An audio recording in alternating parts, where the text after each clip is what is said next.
everybody, and welcome to Tides of Death. How are you guys doing today? Does anyone have any pirate facts for me, or seafaring facts? I don't got nothing, Koibu. I Oh have my jack God. shit. Oh my god. Sorry, If you no had some one's good got stuff. anything, I've got something, Yeah. but it's not that good, really. Don't preempt I it with got that. You know, you're gonna lower my expectations. Yeah, okay, that's fine. I'm not gonna lower your expectations either. I think this is quite good. Okay. Oh yeah, So there this we is go. about a pirate called Lolanus. Right. He was just one of many buccaneers. You know, a cross between state-sponsored privateer and outright outlaw, who lived in the Caribbean Sea in the mid to late 1600s. It's also known as Jean David Now.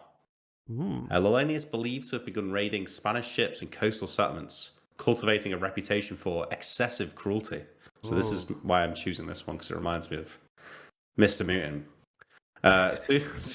Soon after arriving in the Caribbean as an indentured servant, 17th century pirate historian Alexander Exquemelin wrote that Lolanus would hack his victims to pieces bit by bit, or squeeze a cord around their necks until their eyes popped out.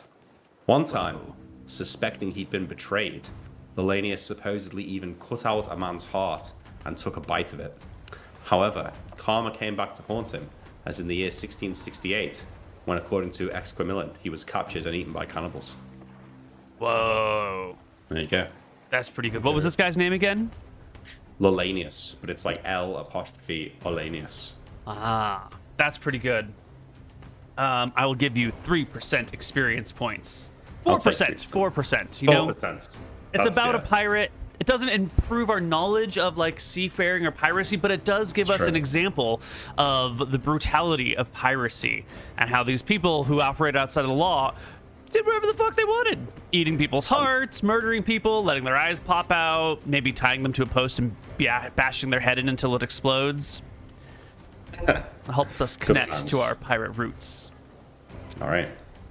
Okay, that said, last session, we ended with a brawl on the beach. Many men of the White Prince guards were slain. A cleric was brought low and killed, and a cargo ship was boarded and overtaken. The 3 soldiers on there are surrendered. They have no weapons. They've been tied up. The owner of the cargo ship, a woman named Ajora, has met with at least Captain William and Winters, sorry, and is I guess now at the tip of your sword, while the rest of the party, I think, is maybe hopping on one of these rowboats to come to the boat. I think the whole party's gathering together. Yeah. So is she surrendering? Are all the guards surrendering? Yeah. Is someone on this ship wearing a captain's hat or anything like that? She is the captain, and she does indeed. Does she have anything that's... Yeah, she's got a hat. She's got a hat, and she's got a chain necklace that goes around her neck with a group of keys dangling from it. Okay, so with my rapier pointed at her chest, I will take an elegant step forward and reach out with my left hand and take her hat off her and throw it overboard. And then I will remove the chain from her neck. The tricorn hat falls to the sea and floats. You can pocket the set of keys as the rest of the party climbs aboard.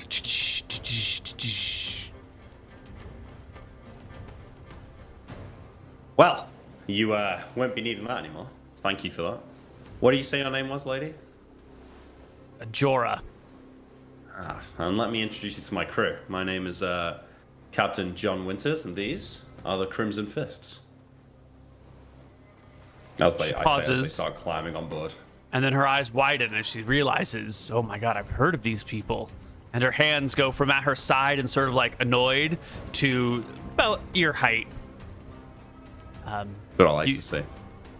You can see popping up from the below the decks or the door that leads just under the aft castle are the eyes of the rest of the crew here, looking out from the darkened areas, observing what's transpiring on the main deck.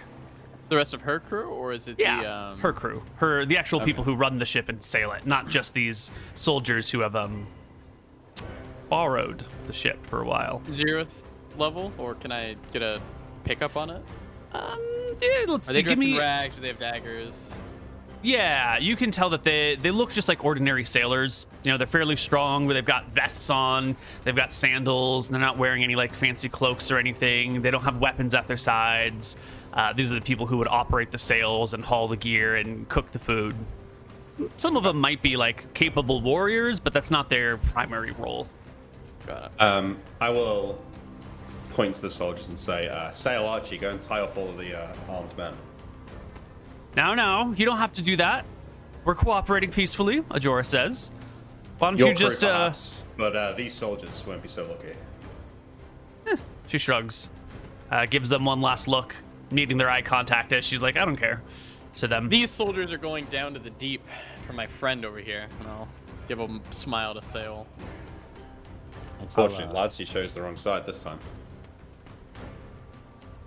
I'll give Nilram a meaningful eyebrow wiggle. Fellow captain, do you have any idea what this is?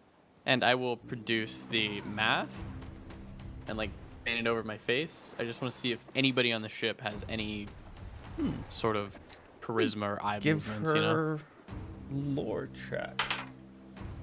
Oh yeah, she nods. It's a death mask. They used to make them around here a couple 100 years ago.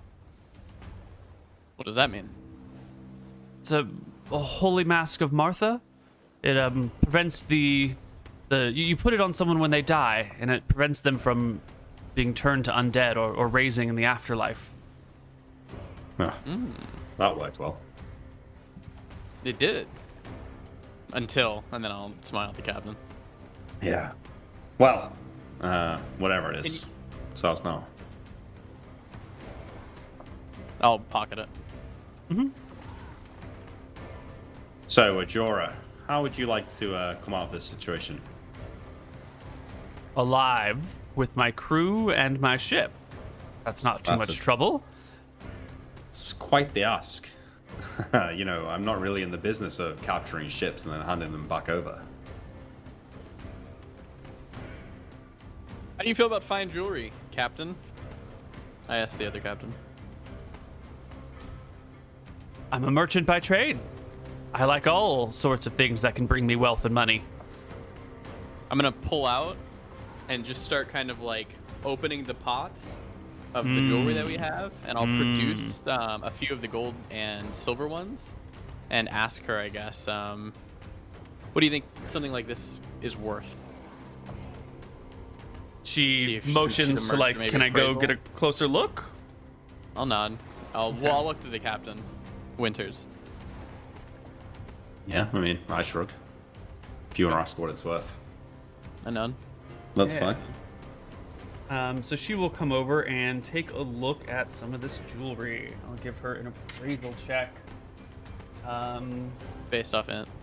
She takes a look at it and shrugs and goes, I don't know, this is kind of old and tacky. I would just melt it down and sell it for its weight. No, Ooh, no. oh god, this is ugly. ugly. Ugh. Bad taste back in the day. So, you were saying your crew, your ship, your life? I mean, That's a lot of requests. I think you should maybe temper your expectations slightly here. Then my crew. What do you, what do you think this ship's worth, Captain? 10,000? And at least 10,000 gold, this ship. More to a man like me. I could make great use of a ship like this. What about each life of her crewmen and women? How many crew are on board? The crew of her ship is that right? She's got 4. She's got 3 to operate the sails, cook, cabin boy, and 2 others. So that's 3, 4, 5, 6, 7. She's got 7 crew total.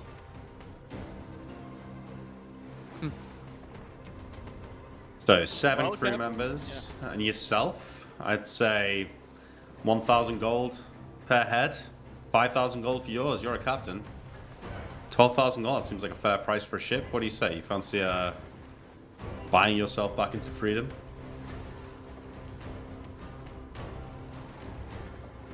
I know a good deal when I see one. what I thought. Well, this isn't the best place for negotiations. Why don't we leave our mutual friends, I say, looking to the people that Archie's tying up, over on the land over there. Let them have a little rest and think about what they've done. And why don't we sail somewhere a bit more private? Captain, if I could, I think that we should handle our mutual friends and not leave a tongue to speak. Yes, Captain. I think we should let the sea judge these men. Who am I to deny my crew the bounty of victory? Go ahead, do with them what you will. No one will get giddy and he'll start like prancing over and ask Sail, "Oh, can I please throw an off sail?" Okay, yeah, sure you can. And He'll grab a crew member and dangle him over and let him scream for a while before he pushes him over. They panic. They plead. The crew member here, this soldier, says, "Wait, hold on. I have money. I have money at home, and I've got a family. They'll pay a ransom. I swear." Normal. Dozens of gold. And whisper in his ear, "I don't care," and then I'll push him over. The next crew member starts to back away as much as they can, like kick themselves and sort of waddle while tied up, and say, "No! The White Prince will pay handsomely for me. I'm important. I'm about to be promoted to sergeant." my god will pay more, and I'll shove him over. The last person looks up at you as you approach. Please? Pretty please? Pretty good. The sea will judge you. Best argument yet, not gonna lie. Lister is polite. I'll throw him overboard too. Or whoever wants And when they're tied up, there's no way they can survive. They kick, they struggle for a little while. It's mostly silent as their hands or heads pop up above the water for a little bit, and after a minute or two, the sea is calm. Oh, as I'm watching them drown, I'd like to gently whisper the name Roby to draw his attention to me killing White Prince's men. Yes. Yes. You know he would be satisfied by this. Even if there's other distractions that prevent you from feeling his presence, you intrinsically know that this is something that would bring Rohi joy. Are there still live men on the beach? There's I think we killed everybody. I don't know. You could have killed them by now. You had tied them up and disarmed them. I don't know if you wanted to, finish them off or leave them there. No one will go and drag him in the sea with Sail, I guess. Okay, cool. I'll listen. All the soldiers dead. You can take your new ship. You pull anchor. Yeah, and, well, first off. Before we first leave, off- we leave a rose Yeah. on the beach, right? Oh, wait, a Is rose? that your MMO? Wait, No, were you feather, doing that for a feather, while? Oh, right, feather. Yeah, that's a good point. Well, first off, and your we need ship. to get our ship back. So I say, all right, well, we can sit here for a little while whilst Nilrim and Sail. Do you guys want to go and retrieve our ship? Sure. By retrieve, Captain, you mean put it away? Put it away, bring it back here. And on. Okay, Nilrim will go, and it's his last casting of this, of the tools that we have. So he and Sail are going to go prepare the ship. We remove everything. We put it onto our new ship. Haul all the cargo from the old ship to the new ship. Strip it of the things it's not supposed to have. Get in good condition. Line it with the cords you have.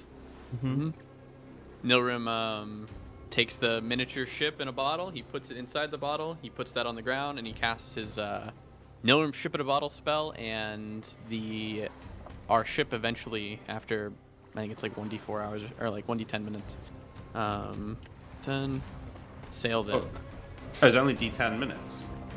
To go in, I think it is to get. It's I a- don't it's know, long, I though. can read it, yeah. Yeah, it's me a read few it. hours to prepare the ship, and then it's just a short couple of minutes for the ship to go actually into the bottle. So here's the D5 for hours. So it took us 1 hour to prepare the ship, and then 5 minutes to go into the bottle. Perfect. Okay. So you're probably gone for a couple of hours, though. Yeah, sure. Yeah. All right, when they leave, I will say to Ajora, all right, bring your crew out here. I want to get a look at them all. They all march on out. Indeed, there are 7 of them, a cook and a cook's assistant, 3 proper sailors, and then 2 people who just haul goods around, move stuff. You would call them stewards, maybe? Is that the right term? Cabin boys? Something like that. I don't know. But I Deckhands. say... Deckhands. Deckhands, okay. All right, well, if I'm going to be leaving you with your arms untied to one of the ship here, I need to make sure that you all understand what's going on. And I cast my eyes across the 7 of them and try to pick out the one who looks the biggest and the meanest. Yeah. Let's see. Prison way. All right. Oops. There's 7 of them. 1, 2, 3, 4, 5, 6, 7. 2 of them have 13 strength. Okay, I point to one of them, one who looks more like battle-hardened. Yeah, one's got 11 con, the other has 8 con. So 13 strength, 11 con is the biggest, strongest looking feller about. All right. Has he got any weapons on him? Nope. All right. I point to Archie and say, okay, you got 5 rounds. And then I want to make a little circle here and have Archie fight this guy for 5 rounds. All right. Wait, maybe 3 rounds. We don't want to kill him. It's only gonna take 1 round. Yeah, 3 rounds, 3 minutes. Stay on your feet for 3 minutes. Oh, See you what should you have can 2 do. of them fight him for extra. Yeah, fuck it. We'll fight both of them. It's both of them. Fuck it. Do you know what? You 2 look about the same size as each other. All right, we can do a 2 for 1. You got 5 minutes. They look a little surprised as you are giving them just like free reign to beat the shit out of this person. And as they get oh, those are both Archie tokens. Whoops. He's multiplying. Oh no. Select the secret Nail's power. worth nightmare, yeah. Yeah. All right, here we go. We'll just use these guys, even though they don't have weapons. Let's bring the boat into view a little bit better. I whisper to Archie, like, try not to kill anyone.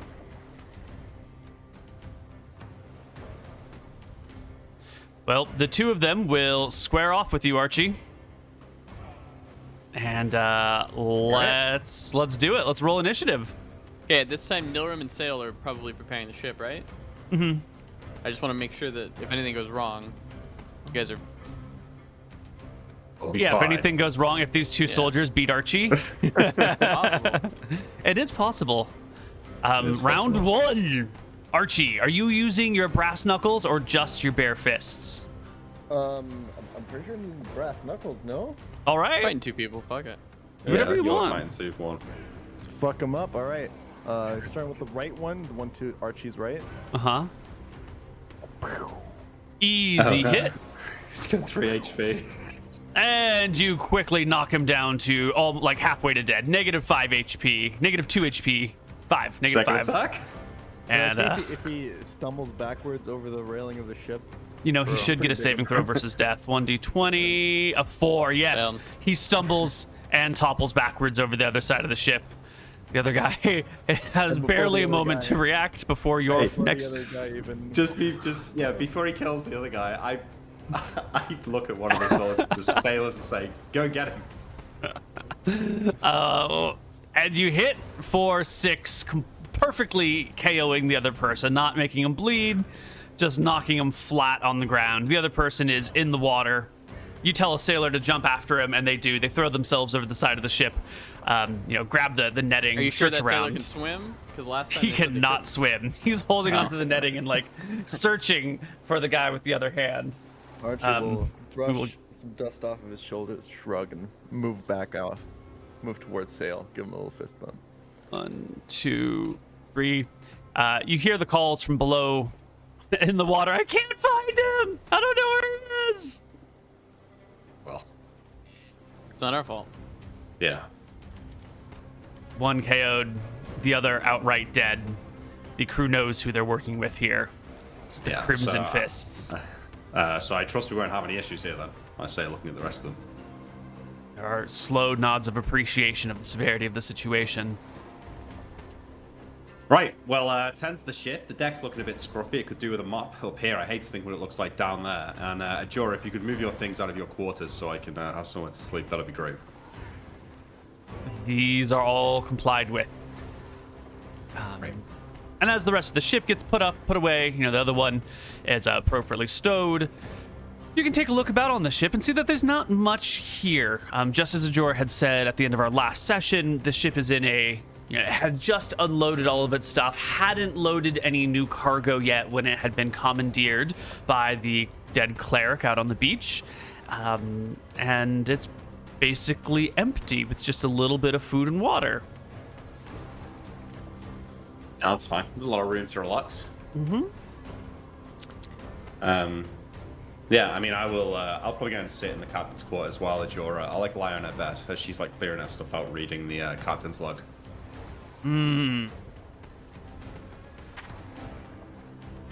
Captain's log is pretty straightforward. Picked up this from here, from this person who owes us this much money. We're dropping it off here to this person.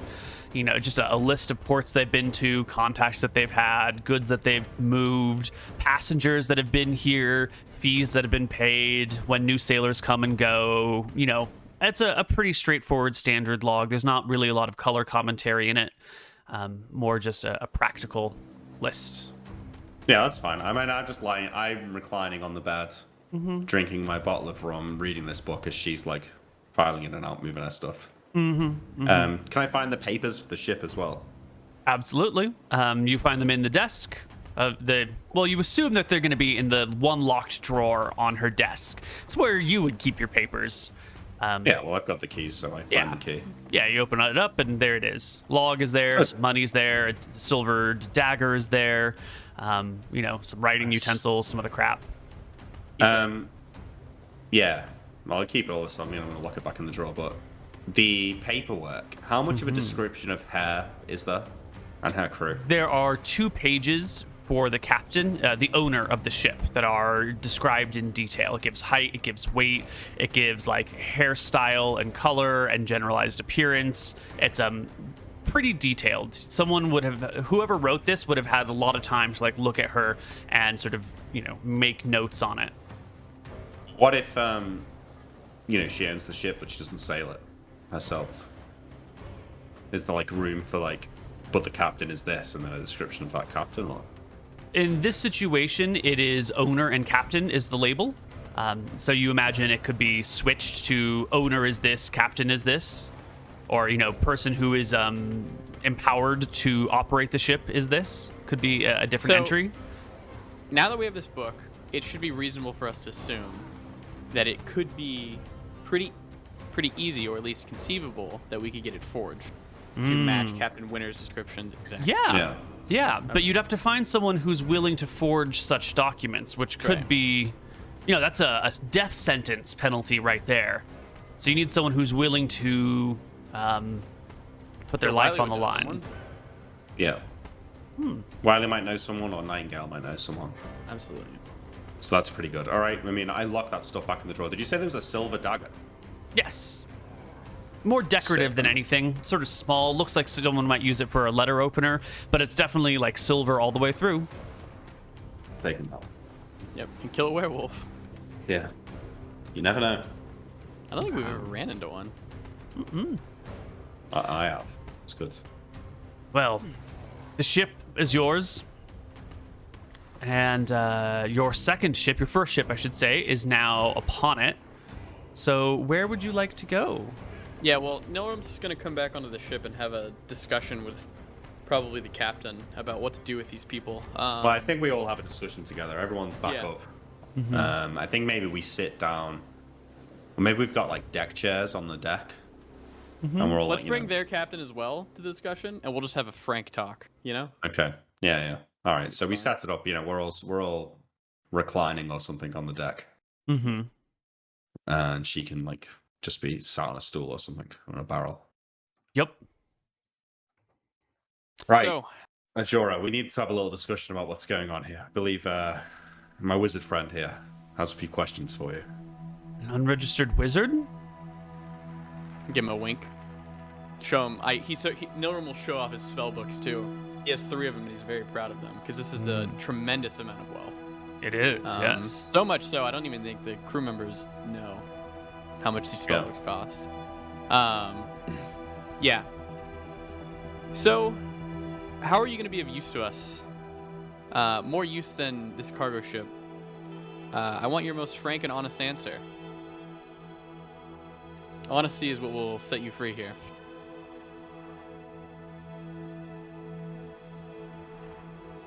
She chews her lip for a moment. How willing is she to cooperate? Ooh. Well, I don't know much about your operation. Why don't you tell me a little bit about yourselves so I know how best to work with you? We operate in the Outer Islands. I'm sure you heard about the goblin situation. Just one island over. I thought that was someone else. Was that you? Give her a smile. I thought Captain It was Starbuck us. was the pirate who was doing the Goblin Islands. The He took Crab credit Brass for it. and something. Oh. Which I don't think we mind. I look to the others. Yeah, We want to keep a low profile down here. So, Captain Starbuck taking credit for it is a most welcome endeavor. Okay, so you're. I know this is not judgmental, but you are bloodthirsty, ruthless pirates willing to overthrow islands, rob ancient tombs, kill the White Prince's men, and take ships captive. Is that Gets it, about right? Captain. She gets it. It's a non-exhausted list. Yeah. And among other things, yes. Well, I imagine that you're quite wanted. I've heard of the Crimson Fists. I've seen posters up. And she looks sort of in the direction of Archie and nods to herself like, he kind of looks like the guy who's in the Crimson Fist poster. But I imagine you have a hard time getting to any significant town. The Inquisitors will always check your paperwork and would probably find you. I bet you've got trouble resupplying or getting those hard-to-get items and selling your ill-gotten goods. No judgment. That is correct. You help with that? In exchange for the life of my crew, I would be willing to bend my normal method of working. If you How so? work with and for us, it's going to be a lifetime thing. Once you're in the Crimson Fist, you can never leave, I say. And you helping us this way will skyrocket you to a full-fledged member, I'd say.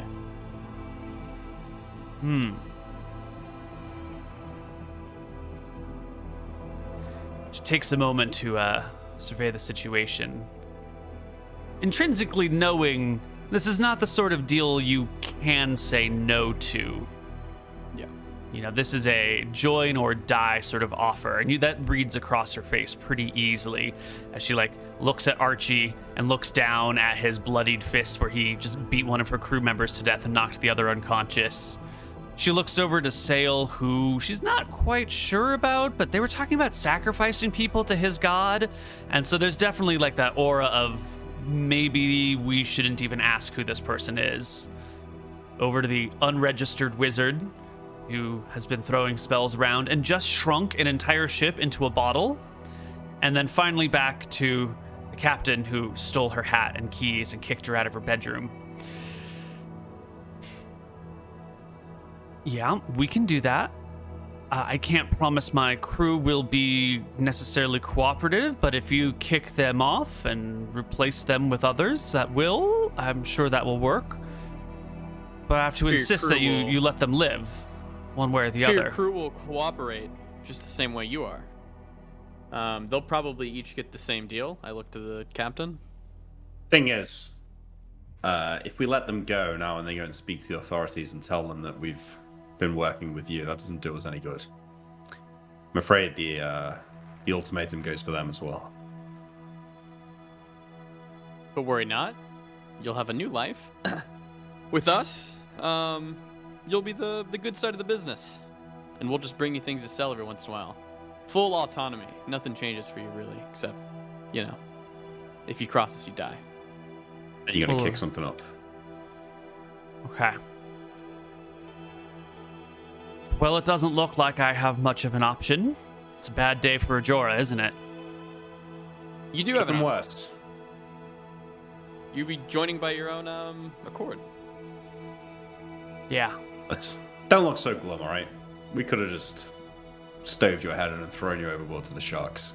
If anything, fuck the White Prince. He got you here in this situation, you know? That's a good point. I want to hear you say it. Oh, you'll have no problems with me saying that. Fuck the White Prince. He's the one who tore up our islands and turned it into the place it is today. He's the one who commandeered my ship and lost me some of my crew members and lost me my ship. Yeah. Well, then Down there with you that go. tyrant. We're best friends. That's one of our goals is handling him, so it's gonna work out. Archie, the tattoos, the markings of our crew members. Yeah. Let's Wait, let's get that hang on, going. hang on. Can we talk about this ourselves? In private, I say to Ajora. I'll go inform my crew of what's going on. Good idea. And she heads below decks to where the rest of the crew is. If, once she's gone. If we let her Well, just wait, out we on, wanna- out on her own, what's stopping her just dobbing us into the White Prince? If we take her back to the base, she's gonna We'll know have her everything crew about members. us. Well, we won't, because they'll be on our ship with her. Not all of them. We can keep one at our base of operation. Is that gonna be enough, though? I think so. She's not gonna die. She's gonna get a good deal. We're gonna give her money, and What kind of In the ransom end, did you get from the White Prince if she told them where our base was and they got the drums back? We need to be careful about this. We need to try and think of something we can make her do or get evidence of something so that we've got something against her. I was just gonna take each one of their hairs and explain to them if they cross us, I'll find them and then find their entire family. Sail, Archie, what do you think? I think what you say is exactly what we need to do, and the only struggle is the how. I mean, Yeah. taking the hair has been something we've used before. It seems to work. Alternatively, we could use my god as a threat, sacrifice someone or something, and say, if you betray us, the seas will never be your friend. What if, like I did, what if we get them to give their souls if they were to betray us? Convince them of his power. They've seen the, With your friend? It's worth a shot. Sure, it would scare them into compliance, though, at least. There's, Everybody when there's fears the more at gods. stake than your life. Yeah. We'll need a show of power, though, Sale. Something that will impress them. You can think about it. We'll take them back to the base and we'll do it there. Yeah. Okay. It's got to be powerful, though, you know? Make them know that they're making an oath for their eternal life here. Yeah, I think that's a pretty good deal. You get to keep your soul, and you don't die. Also, we mark them. I think we mark each individual crew member Yeah. a hidden spot in a way that you know, I think that Mark them. Archie can mark them. You can take a hair for your magics, impress upon them the point of it, and then when we get back to the base, Sail can have them swear their allegiance. And I think at that point, we can take the risk. Can our mark We- be like a obviously we'll have like the regular Crimson Fist mark, but I think we should also mark them with like a bastardized Astaire image.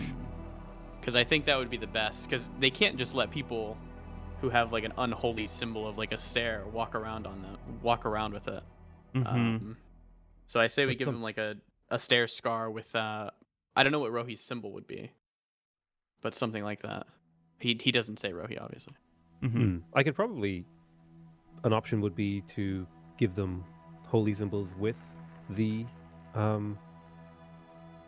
Because, like, who's going to be suspicious about a sandstone necklace? I don't think anyone knows about that.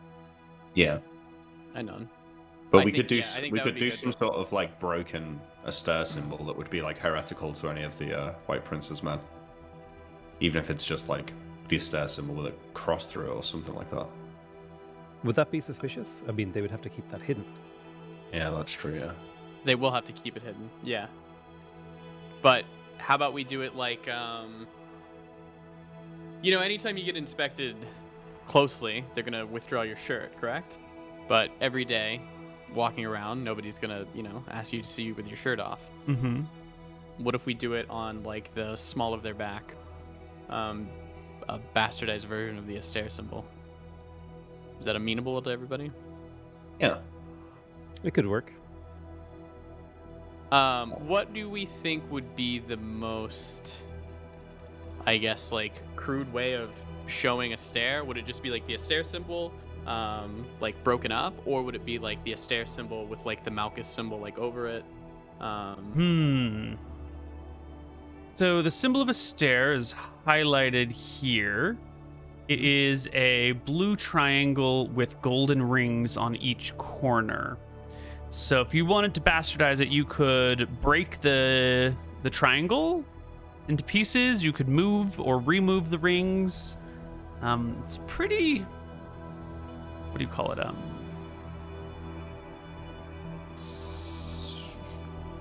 It's a very simple repeating pattern. Yeah. So... I mean, you could do a circle with 3 triangles, and then it's like reverse the circle. Yeah. Ooh. That could Ooh, work. I Yeah. like that, yeah. Oh, that's good. Yeah, that is good. Okay. So yeah, if everybody's cool with that, I think that's what we'll do then. Yeah. Nice. All right. Then we're getting them from every angle, like the spiritual, the legal, the violent. They should think twice before going against us. And All right. staying with us, you basically get your life. You can live how you want. You just have to be told what to do every now and again. Yeah, we can maybe make them like check in with us every now and again at the base, or like check in with Wiley. So they'll have to like come back and pay money up, like some sort of percentage of what they earn. I think We you can find want- out what their usual trade routes are and have them stop in the town that we live near. Yeah. Do we want to take him to the base, or can Yeah, we I just think- take him nearby? Well, I Taking think him to the base is such a big thing. If they ever get like mind read or anything, they will know where the base is and everything. We could yeah. we could blindfold them when we sail there. yeah. They would have no fucking idea where they are. They would just show up inside of the base, and then when we take them away, we unblindfold them. We sail a day out, and then we let them. We need a way to contact them though. Like, I'd like to be able to say like, "Oh, can you give us a lift to this town and get us in?" Basically. They could use Yeah. Lady Nightingale as their point of contact, leave messages with her. They're a reputable business. You can probably get messages to and fro islands. Yeah, that could work. Is there any way we could take them to the base blindfolded, do the ritual and all that, and then drop them off back at Flotsam and have them think that they'd been like teleported there, or so Maybe they not wouldn't know? teleported, but we could just have them on the ship, sailing around for a while. Yeah. Yeah, we could do that. Yeah. I think I do have a spell to make people pretend to be dead, so they wouldn't know the passage of time. Oh, if you have that spell, it could be useful. Yeah. I don't remember what it's called. Hang on, let me check. Feign death, I think? That would. I've never thought of a use for that spell, but that could be pretty cool. Because then we could have them be like, check in with Nightingale once a month and pay your taxes to us, and if we need you, we'll leave a message with her. Mm-hmm. And then it's convenient for us; it's right by, but she won't necessarily know that that's where we're set up. Unfortunately, feign death doesn't last nearly long enough. It's only How long does it last? 10 minutes plus Yeah. Oh. a minute per level. But I think blindfolding them below the deck and sailing around for a week. Should be enough. Yeah. Yeah. So on Okay. our journey, we'll just keep them below deck. Okay. Yeah. And can you see Port Ferris from our... Not from the inside, right? Not From the some of inside. the windows. Remember, there was that one of the core clues that you got to the location of some of the stuff was the you could see Night it from market. the you could hear the night market and you could see the lagoon. Okay, well, what if we do the ritual somewhere else then? It can just be somewhere along the way. Yeah, let's just do it along the way. And we don't have to do it at the base. Yeah. Okay. So I think what we'd like to find on the way home is some sort of abandoned little island where we could stop off and get sail to concoct this ritual to have them pledge their souls if they betray us, or something like that. We know of an abandoned island. Yeah, that's top true. left, where all of our peeps Sulfur? are. Mm-hmm. Sulfur Island? Yep. Sulfur Island. Okay. So we leave Monshare and we head along the ring until we get to Sulfur Island. Yep. Yeah. You need navigation. Not yet. Cool.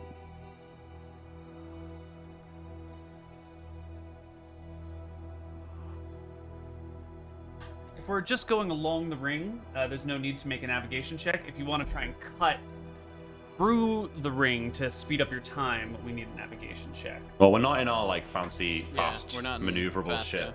Right. So you you don't. should just take the easy route. We should take the easy route. Yep. So the other question is, do you just want to go by power of sail, which between the four of you plus the captain, I guess you're going to leave her tied up below decks, but the four of you could manage this ship on your own if you needed to. Or you could use the drums to power the oars and go a little bit faster, but then they will hear the drumming and they'll hear the splashing of the oars. I think that's fine. It'll impress them. Yeah. Well, I think we want to get across this idea that the White Prince is not infallible. So anything, if we can get look, we've got this item that you've heard about that the White Prince has. Got it. You've just seen us kill the cleric. And plus, it But- might even be intimidating. Like, how could we ever compete with ghost rowers? Yeah. So you will let them even see the ghost rovers then? You want to show them off to these Sure. people? Yeah.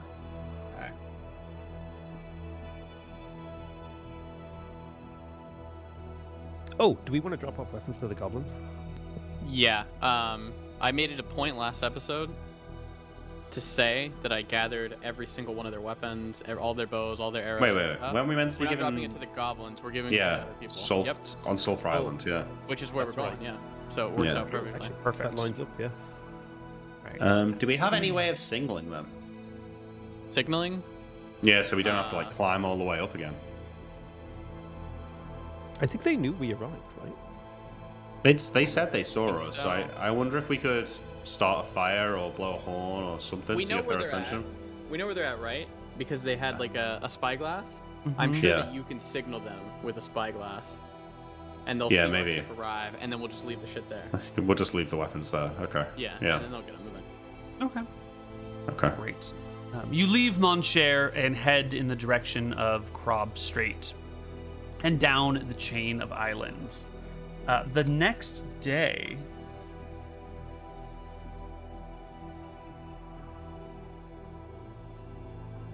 this was Monshare. Then new ship was here. Do we want to visit the goblins at all? I don't think so. But if you want to, maybe we can.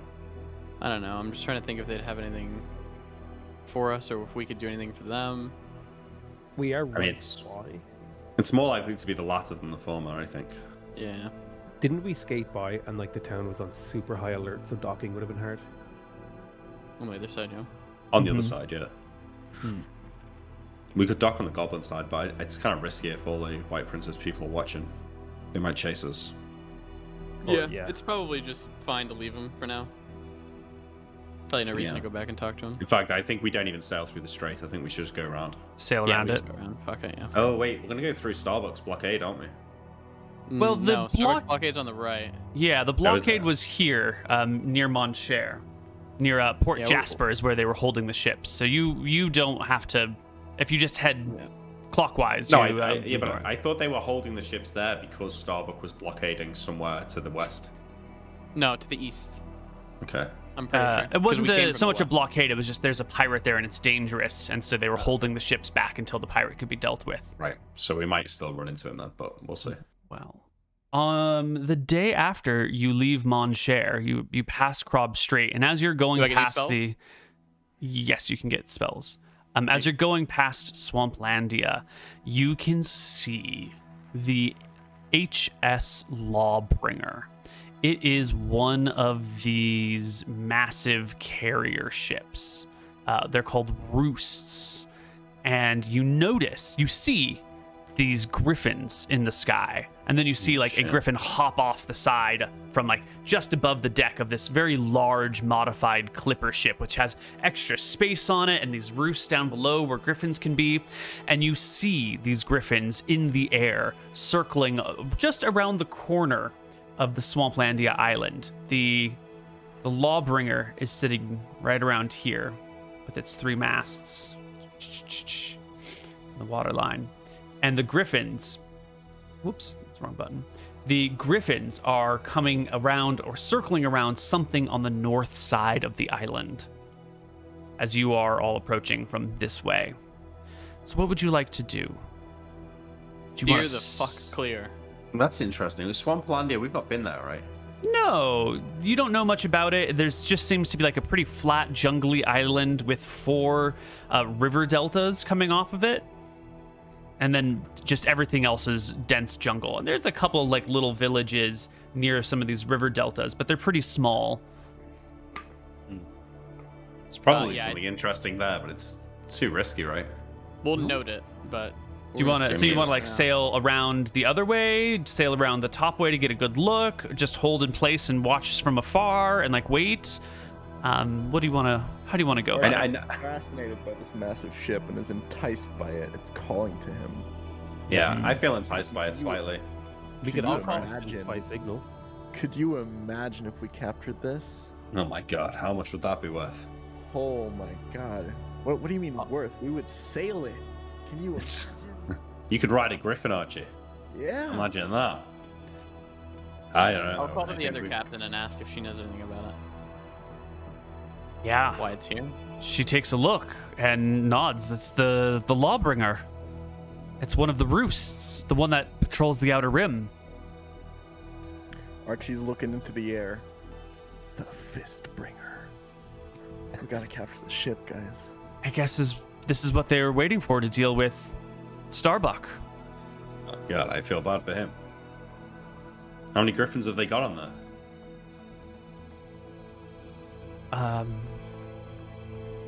It has Yeah, would it fit 4 in the base? griffins. Okay. 4 griffins with knights and plate mail. That's bad times, that. There's no way. No, Mm. absolutely not. Yeah, of course not. Plus, a powerful wizard and cleric, at least one of each. Political officers, proper soldiers, not just, guardians like that, but proper soldiers, drummers, rowers. Well, no rowers. She looks at you all. We know. Yeah. You know, considering how we met, if they see your ship sailing past, are they likely to want to speak to you? She shakes her head. No. I don't think so. All right. Well, I think we just We just sailed past. can we go at a distance near where they wouldn't be able to see the rowers? What if somebody Yeah, used because the spyglass? rowers. So now that you've got a cargo ship, the rowers aren't on the top deck. The rowers are Yeah. down in the hull of the ship, and so they would see the oars moving, but they wouldn't are they see. ghostly oars or are they real oars? They're real oars operated Oh, by okay. ghostly people. So if you don't have any Perfect. oars, then the ship doesn't move itself, right? So you actually have to have the oars on hand. So it would look like you just had proper rowers who were moving your shit. Great. I was gonna say we try and like sail around outside the rim, but it's probably better to just act normal and go past them. All right, so you will. Would it be normal for ships to signal each other for news as well? Like, is it dangerous? Is there any pirates spotted?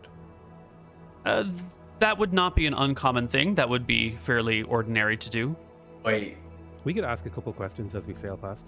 They might want to stop us and warn us that they've not dealt with Starbuck yet. Right? Pretty sure Starbucks on the right side. We came through the left side. I'm like 99% sure. We could also send a signal. We cut through though, so we might have missed the blockade, or we might have missed Starbucks, whatever he was doing. No. Okay, wait, well, we I'm did sure they'll we did signal come us on. if there's problems. Let's not Yeah, but signal wait, them well- first. But what if they were like come and dock with us and chat? Oh, let's find out if they do. Because if they do, then we can make a decision. Because because that happened to us before, right? They were like trying to call us in and warn us, and we just ignored them. Not these guys, but it was somebody else. Yeah. I think it's better just to see if it happens, and then we can talk about it versus talking about it. So Okay. to the north we go, sailing on the inside of the island. And as you round this corner, with a good distance between you and all these people, so you're not gonna get too involved in it, you can see a small ship. It's a smaller cargo ship, flying a black flag that is desperately making its way in this direction. It's not going as fast as your ship. It's a smaller cargo ship. It's operated by sail power, no oars. And you can see 3 griffins circling over the top of it while the 4th griffin makes its way in that direction. I look with my spyglass onto the ship. Your broken spyglass? No, I have a real one now. Okay, it's got fixed. Good. Onto which ship? That's the ship, the small cargo ship that's fleeing the griffins. You see a small crew on it, working the sails, throwing overboard every last little bit of cargo to gain every last ounce of speed that they can pull. They look pretty desperate, and they keep glancing up towards the sky. Most of them have weapons. Some of them have crossbows. The rest of them have spears or sabers. But they're just desperately trying to get every ounce of power out of this ship. I don't see Starbuck on the deck. No. Well, unlucky for them. Yeah. The griffins swoop lower and then start, the knights on the griffins start lashing out towards the mast and the riggings. After they've determined that it doesn't look like there's any real artillery or spellcasters, the men below fire crossbow shots at griffins. A few will land and wound the griffins who aren't too bothered by it. But the riggings get thrashed by knights on griffin back. The man in the crow's nest with a spear trying to ward them off is quickly brought low by these 7th level knights, something like that. They're fighting pretty well. And eventually the knights hop off their griffins and featherfall their way down to the decks below. Fuck, that's cool. Yeah, these guys are badass. Pretty quick battle. The knights are in plate mail, and they're pretty strong. The sailors on board have no recourse for this. But with your spyglass, while all this is going on, you can see one lone figure squeezing out of a porthole right above the water's surface on the lowest deck, and scrambling around and desperately clinging to the prow of the ship and holding and hiding. Is it Starbuck? It's hard to tell at this distance. Give me a charisma check. Yeah. Damn it. With the Wait, those sea advantage spray. for the spyglass, no? No. The spyglass is what is giving you the ability to take a look. With the sea spray and the clothing flapping in the wind, and it's too hard to get a good proper look. And plus, you're going up and down as well. As the other cargo ship begins to slow to just the speed of the waves now that its sails are ruined, the figure pulls something out of a bag, drinks it, and drops beneath the waves. Not to be seen again. What a badass. Signal the other ship. Tell me you saw. Really? You want to help them out? Yeah, why not? No, fuck that. I'm not helping them. Why? If it is Starbuck, better he lives than dies. And say, the further away we stay from these griffins and these knights, the better. We shouldn't engage with them. I know. Especially when we have a questionably loyal crew. Now, would it be suspicious if we were to sort of sail in that direction and drop anchor and hope that you can climb up the rope onto our ship? Absolutely. How about we just get the fuck out of here? Yeah, okay. Decision overturned. Let's leave. So, no things to message. You sail on past. The Lawbringer doesn't flag you or try to, notice you in any way, shape, or form. They don't seem to care. You'll see that the one griffin remains flying above while the 3 knights handle the ship, and soon the Lawbringer approaches the small cargo ship. Boats are launched, 12 soldiers on each boat, and soon the cargo ship is overrun the people are taken in chains back to the Lawbringer. The Lawbringer comes round in front of it and attaches long ropes and chains from one ship to the other to tow it, and continues to head in this direction. It will eventually outpace you. The Lawbringer is a faster ship than your cargo ship. Even towing this other cargo ship behind it, it has incredible speed. It's got a ton of oars, huge sails, plus at least one wizard and one cleric on board who use magic to help aid the speed of the ship. And within a day, it is gone from sight. And here we will take our first break. See you guys on the other side. All right. Nice.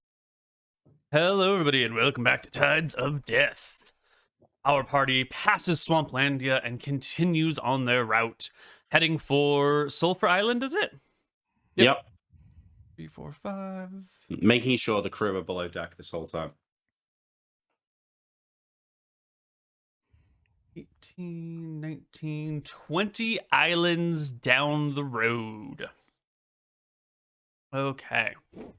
And We'll inland also speed. make like a few turnarounds because it's probably pretty easy for a captain to kind of guesstimate, you know? So Nilrim will try and throw him off. I don't know if you want like a navigation check or like a seamanship to like see if we've successfully hidden our whereabouts or whatever. Right. Wait, and also make sure that none of them have got compasses. Yeah. Take those. It's not a difficult thing. I mean, if you're tying them below decks so they can't see where you're going, you're probably just like putting a bag over their head. Otherwise, they could look out the windows or the portholes and recognize islands as they go past. So you're going to need to effectively blindfold them for the 2 weeks that it will take you to get to Sulphur Island. Yep, well, we do what we've got to do. Yep. And a good sailor, if they know they're headed in a certain direction and they know the capabilities of their ship, could probably get a pretty good guess. You know, it takes us 17 hours to get from port to port, you know, or in 3 days we can pass this many islands. So if they know the time passage and they estimate max speed, they can get a rough approximation of where they might be.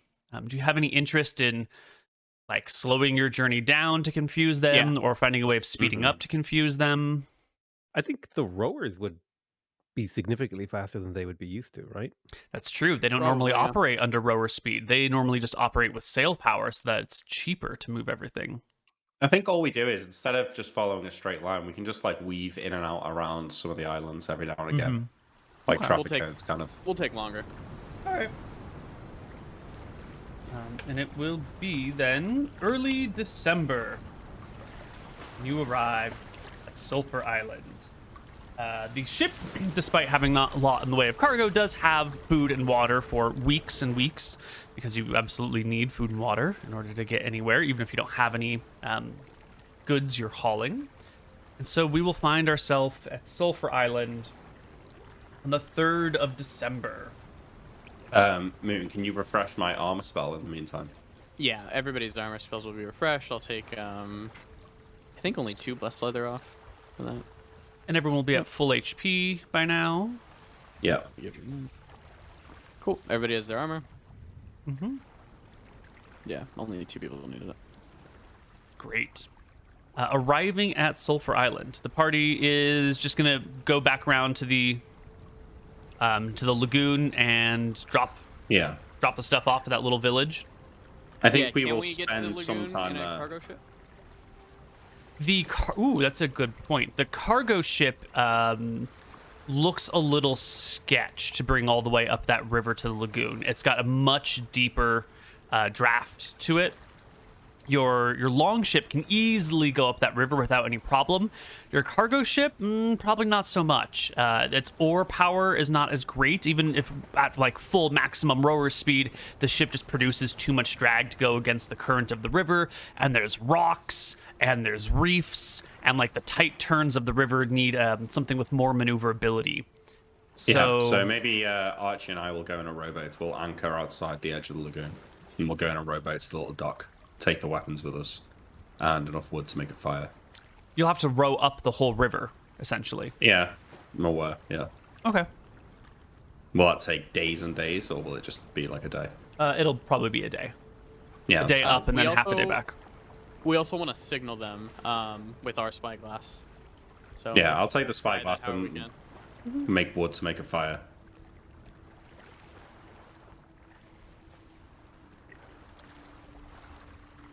Even a fire would probably be good enough. Near Yeah. the temple, if you can get near it. Just watch out for those perception checks and those pit traps. Mm-hmm. Oh yeah. You know that they've got that high up watchtower from which they gaze out at things coming by, so they must see you. You know, they've got a good vantage point. So they must have seen your ship go to the river, and they must see the ship go across the lagoon, the rowboat go across the lagoon, and then It's a different back. ship than we had last time, though. So It is. once Archie and I land, I'm just gonna make a fire, and then I'll like look with my spyglass to when someone's in their tower watching us, and then I'll sort of like wave and maybe like hold up some of the weapons. And once I feel like I've been spotted, I'll just like hide the weapons somewhere nearby where the fire is, and we'll head back. Yeah, it goes. Well, let me roll for encounter checks. The two of you, it's you and Archie Yeah. rowing up the river. That's going to leave Sail and Nilrum for about a day and a half in charge of Ajora and her crew. And they've been blindfolded for weeks, and you've been, feeding them and watering them. Someone's been having to make food since their cook is being blindfolded as well. What are you going to do, Sail and Nilrum, during these two days or day and a half?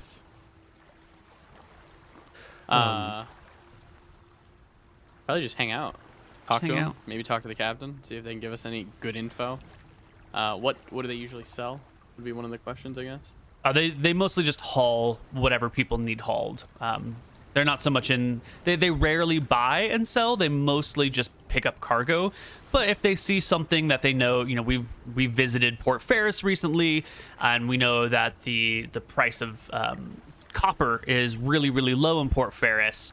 But we know over at like Port Alba, the price of copper is quite high since they don't have any copper mines. So they might like pick up a couple of bars of copper in Port Ferris and like try and sell them down over in Alba. But otherwise, it's like this person needs shit shipped, so we're just gonna, haul on big crates and who knows what they are. Mostly they're just movers of other people's goods. Fucking movers, man. Mm-hmm. Are you guys excited for your orientation, I guess? Excited to become one of us?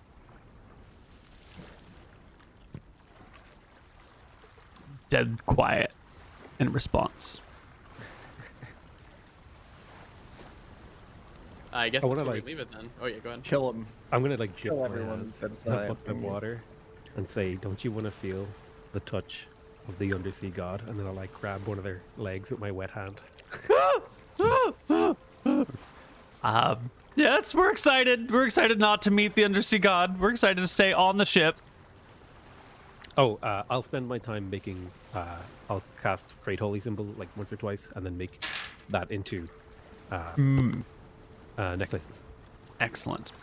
At some point, Ajora will ask you who this undersea god is.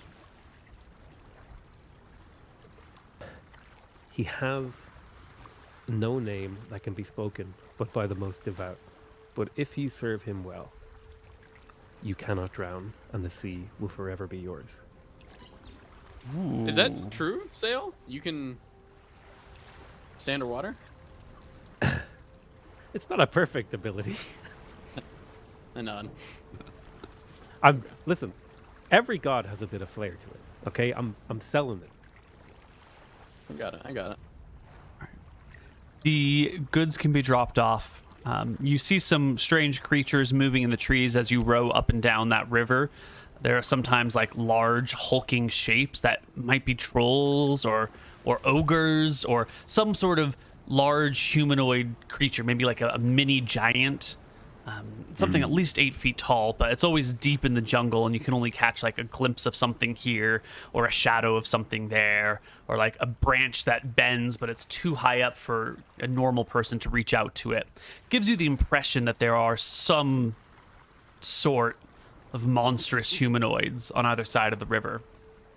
Okay. But they don't bother your boat. You can drop off your goods and you can row back, and the whole party together again can finish the journey from Sulphur Island past Crystal Cove. We need to stop off somewhere to do the ritual. We were going to do it here, but if we can't get the ship into the lagoon, then we can't do it here. So we need to find somewhere else. So if we could just find like a small island, Neil, in the water somewhere, that would be perfect. Otherwise, we're going to have to find somewhere else. Well, remember, these islands aren't all to scale. So Crystal Cove is quite small in comparison to everything else. There are some small villages among it, and there's also just like open land where there are no villages, just like beaches, what you call it, like atoll-style beaches. Yeah, but we need to be in a valley or something where they can't see around them. Why can't we just do it in our base of operations and bring them in blindfolded and do it on like the backside of the island? Yeah, okay, we can do that. Okay.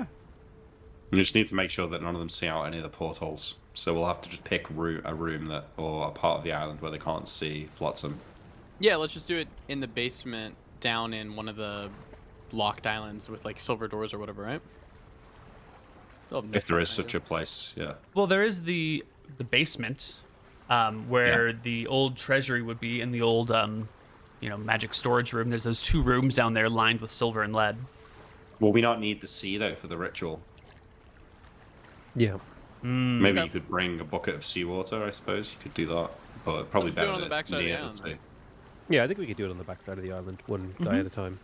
Can we find like a valley, Neil, where they won't necessarily be able to, where they're surrounded by cliffs around them, so they won't necessarily be able to see where they are? I've searched the island, so I know if there is a suitable place. You can find a bit of a cove that kind of has a U shape like this to it, and there'll be like mountains definitely across the backside, and then there'll be jungle on either side, which will block line of sight mostly. So their view cone will be about yay big. That's great. So what we'll do is we'll get them to the base, and then we're going to march them out to that place the next day or whenever we want to do the ritual. Okay. Great. So tell us, how much detail do you want to go into this ritual right now? I have a couple of like small ideas. I was going to try to make it like as religious as possible. So like, in order to swear yourself to the god of the sea, you have to like take into your body the bounty of the sea. So they have to eat some kind of seafood and then drink seawater and then actually put their head under the water, and like that kind of there's like almost like a cleansing ritual. And then like a declaration of servitude to him. Since you're like a priest in this situation, right? You wouldn't wear robes. Maybe you should get like a bunch of seaweed and like drape it over you as like a robe. Absolutely. Beautiful. Yeah.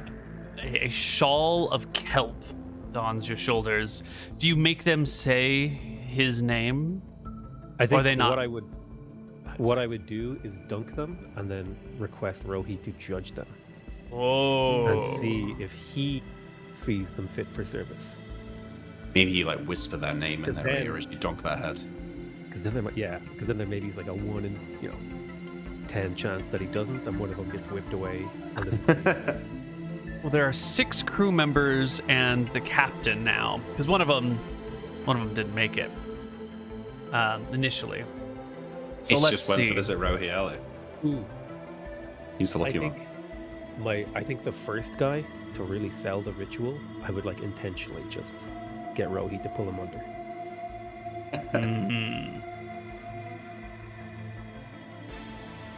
So the first one, you tell the other people is going to be tested, but you tell Rohi is a sacrifice. Yes. And I take it everyone else gets to watch each of these things happen, right? They see you in your shawl of seaweed dunking this man's head underwater. Yeah. As I say the name, Rohi. But I think they would be far enough to not hear it. I think They're far enough up the beach to not hear it when dark tentacles come out of the water, grab the man, and drag him to the depths. A gasp runs through the viewers. They're shocked at seeing this. I'll throw my arms in the air and be like, "He was not worthy. Bring the next." All right. The next shows up. You dunk them. Rohi judges them, and they pass. They're fine. And the final part of the ritual is they swear servitude. After they've been judged? I guess. Yeah, no, it would be before. You're right. Yeah. Okay, so they swear servitude and then they're dunked and judged? Yes.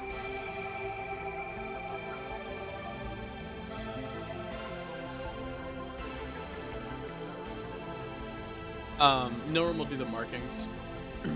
After they have been judged, he will do the bastardized version of the Astaire symbol, which Excellent. is a circle and then 3 triangles. Excellent. All right. The first one has passed. The second is also passes. I'd just like to point out the irony in that Sale pulled me away from a normal ass party and killed a bunch of people there under the pretense that it was a cult, and now he actually has a cult. But you're at the ground level of the cult, so it's good. Yeah, you're in the top pinnacle of the pyramid. The third sailor is judged well. The fourth also has sworn allegiance, and Rohi has deemed them worthy. Our fifth sailor, however, does not pass the test.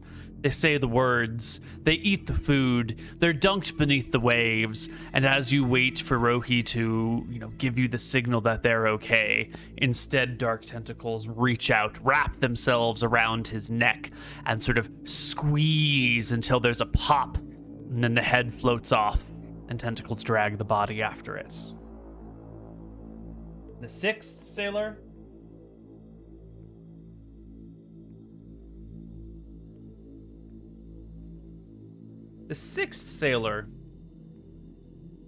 is pulled into the water for a little bit and then released. Like, it looks like they're about to get dragged away, but after being pulled maybe 15, 20 feet out into the water, the grip of whatever this is releases, and they sort of float to the surface and then kick and swim and paddle and walk the rest of the way to shore. Brother, did he speak to you? No, there was just something strong. Something, and he puts a hand to a neck where you can see there's lots of little circles all over the throat. I felt it on my neck, on my body. It was strong, it was tight. What is it? Is it an aboleth? It's the god that you serve now, brother. He drops to his knees and kisses the sand before scrambling back to shore, leaving you with just Captain Ajora. I hope she doesn't roll badly. Is there anything that anyone wants to say or do to make an impression?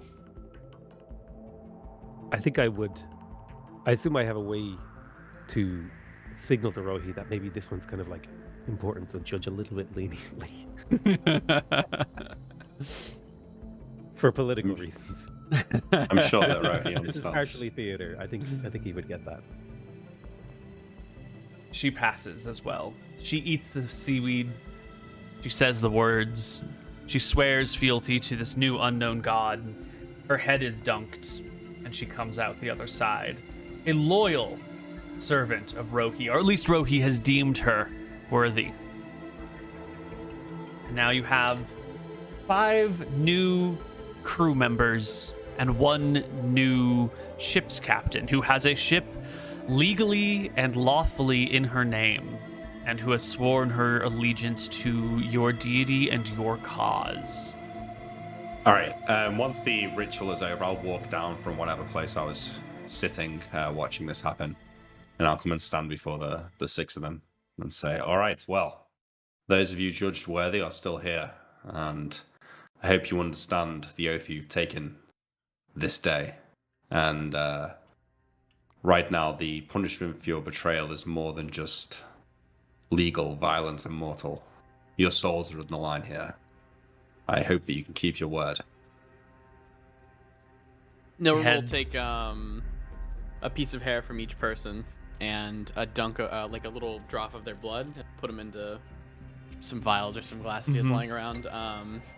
He'll mark each one of their names and show them to each individual. They Well, see it. With your orientation complete, I'm afraid you'll be back to your blindfolds. But we will set sail tomorrow, where we will drop you off with an associate of ours. And we'll explain more when we get there. For now, you should rest and think about what's happened today. And I'll give Archie a nod to go and put their blindfolds back on. Okay. And we'll lead them back into the base. Archie. Should we mark ourselves, Captain? I look around at the group and nod. Okay. I'll do the mark on, I guess, everybody else.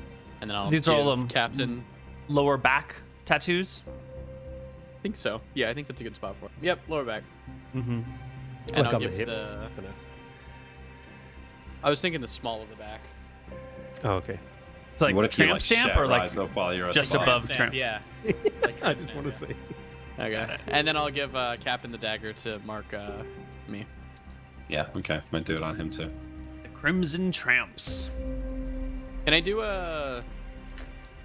What kind of check do you want for my artistic ability to do a nice, all around circle with my 3 triangles?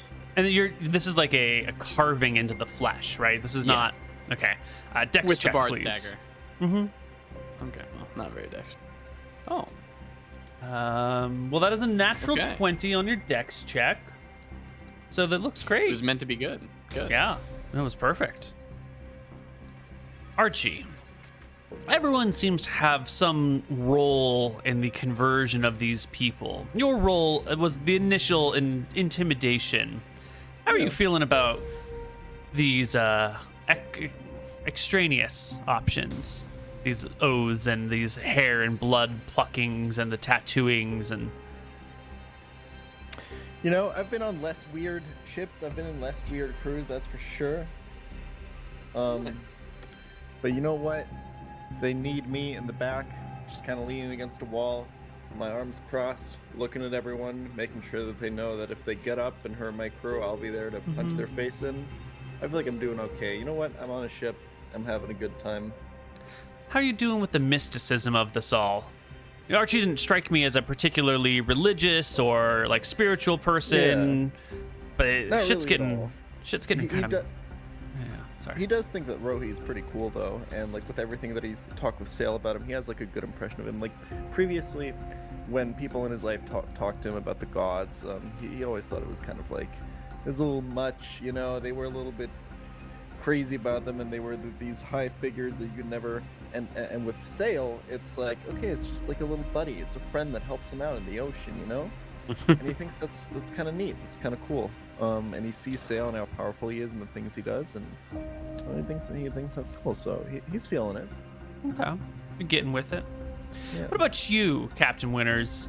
You just wanted to sail around with your buddy and, loot and pillage and have money and have a good time. But you've somehow fallen in with this, dark undersea god. Fate works in mysterious ways. Unfortunately, due to the nefarious actions of Nora, my soul is currently being... I'm in the same bargain that these people are. That's how I got the idea. At least from my point of view. So, I don't think John's that bothered about the White Prince, and left to his own devices, he'd probably just work within the law. Probably like Starbuck, right? And just try and make as much money as he could. But you can't always... you got to play the hand that you're dealt. So it is what it is, and who can deny the miracles that I've seen? No other cleric can do things like this. Not so soon, out of nowhere. Yeah. Well, your people have been converted, and they meet the rest of the crew. They meet the rest of your the people in your base, Wiley and Jimmy and Probably should. Bobby. I'm sorry, and The other two, I can't remember the names right now, but I'm sure I have them written down. Those guys know where they are, though, so Mm-hmm. we need to make sure they don't reveal any details. I feel like I'd be more comfortable just letting them meet Wiley. Mm-hmm. We could do a structured meeting, you know? But yeah, I Yeah. think that's fine as well. Okay, but Janet and John Brophy? No, I don't feel like those two are loyal enough. It's fine. Bobby and Wiley seem pretty loyal. Yeah, I mean, Bobby and Wiley got to, and we got to mark all these people too. yeah, we should probably do the same ritual with the other two. To be honest, I think we made a different deal with them, and this was partially because these guys are going to be given independence. This was like Yeah. to secure. yeah, their you are loyalty. right. Maybe it's Yeah, that's maybe fine. it's not fair. But Bobby and Wiley should probably be marked. But Marked, yeah. What if We Bobby don't- Marked, fails yeah. to We don't Yeah, need to no, do the we- whole thing, but yeah, marked, yeah. We can mark them. Come here, Bobby. Bobby comes on over. Yeah. Did you get my club? Bend Yeah. over, boy. Yeah, bend over. He leans over. And I will have Captain help hold him down. We're not going to tell him what we're doing, you know? It's just Right, it's just all of a sudden there's- yeah. All of a sudden you get a dagger to the back and we're, you know, carving some symbols on him. Mm-hmm. Mm-hmm. I think this is my finest one yet, Bobby. Good job. So these are more scars than tattoos, then, right? Yeah. Yeah, they're Okay. not branding. It's the other term when you carve something. in. Scarification. Yeah.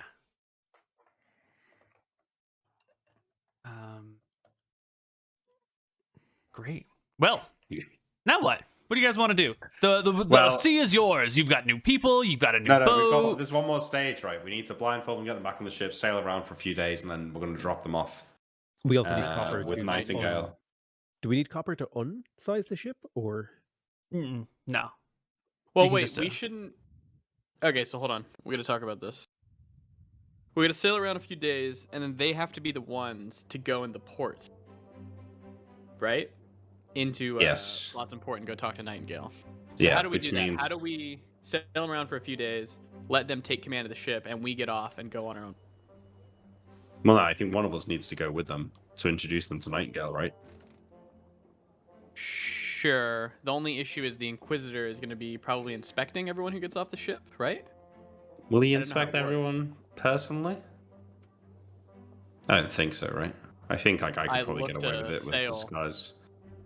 Oh, well, I don't think we Yeah, could that's send fine. a spellcaster. we can't send a spellcaster. No, we can't send a spellcaster, yeah. Okay. It's got to be me or Archie.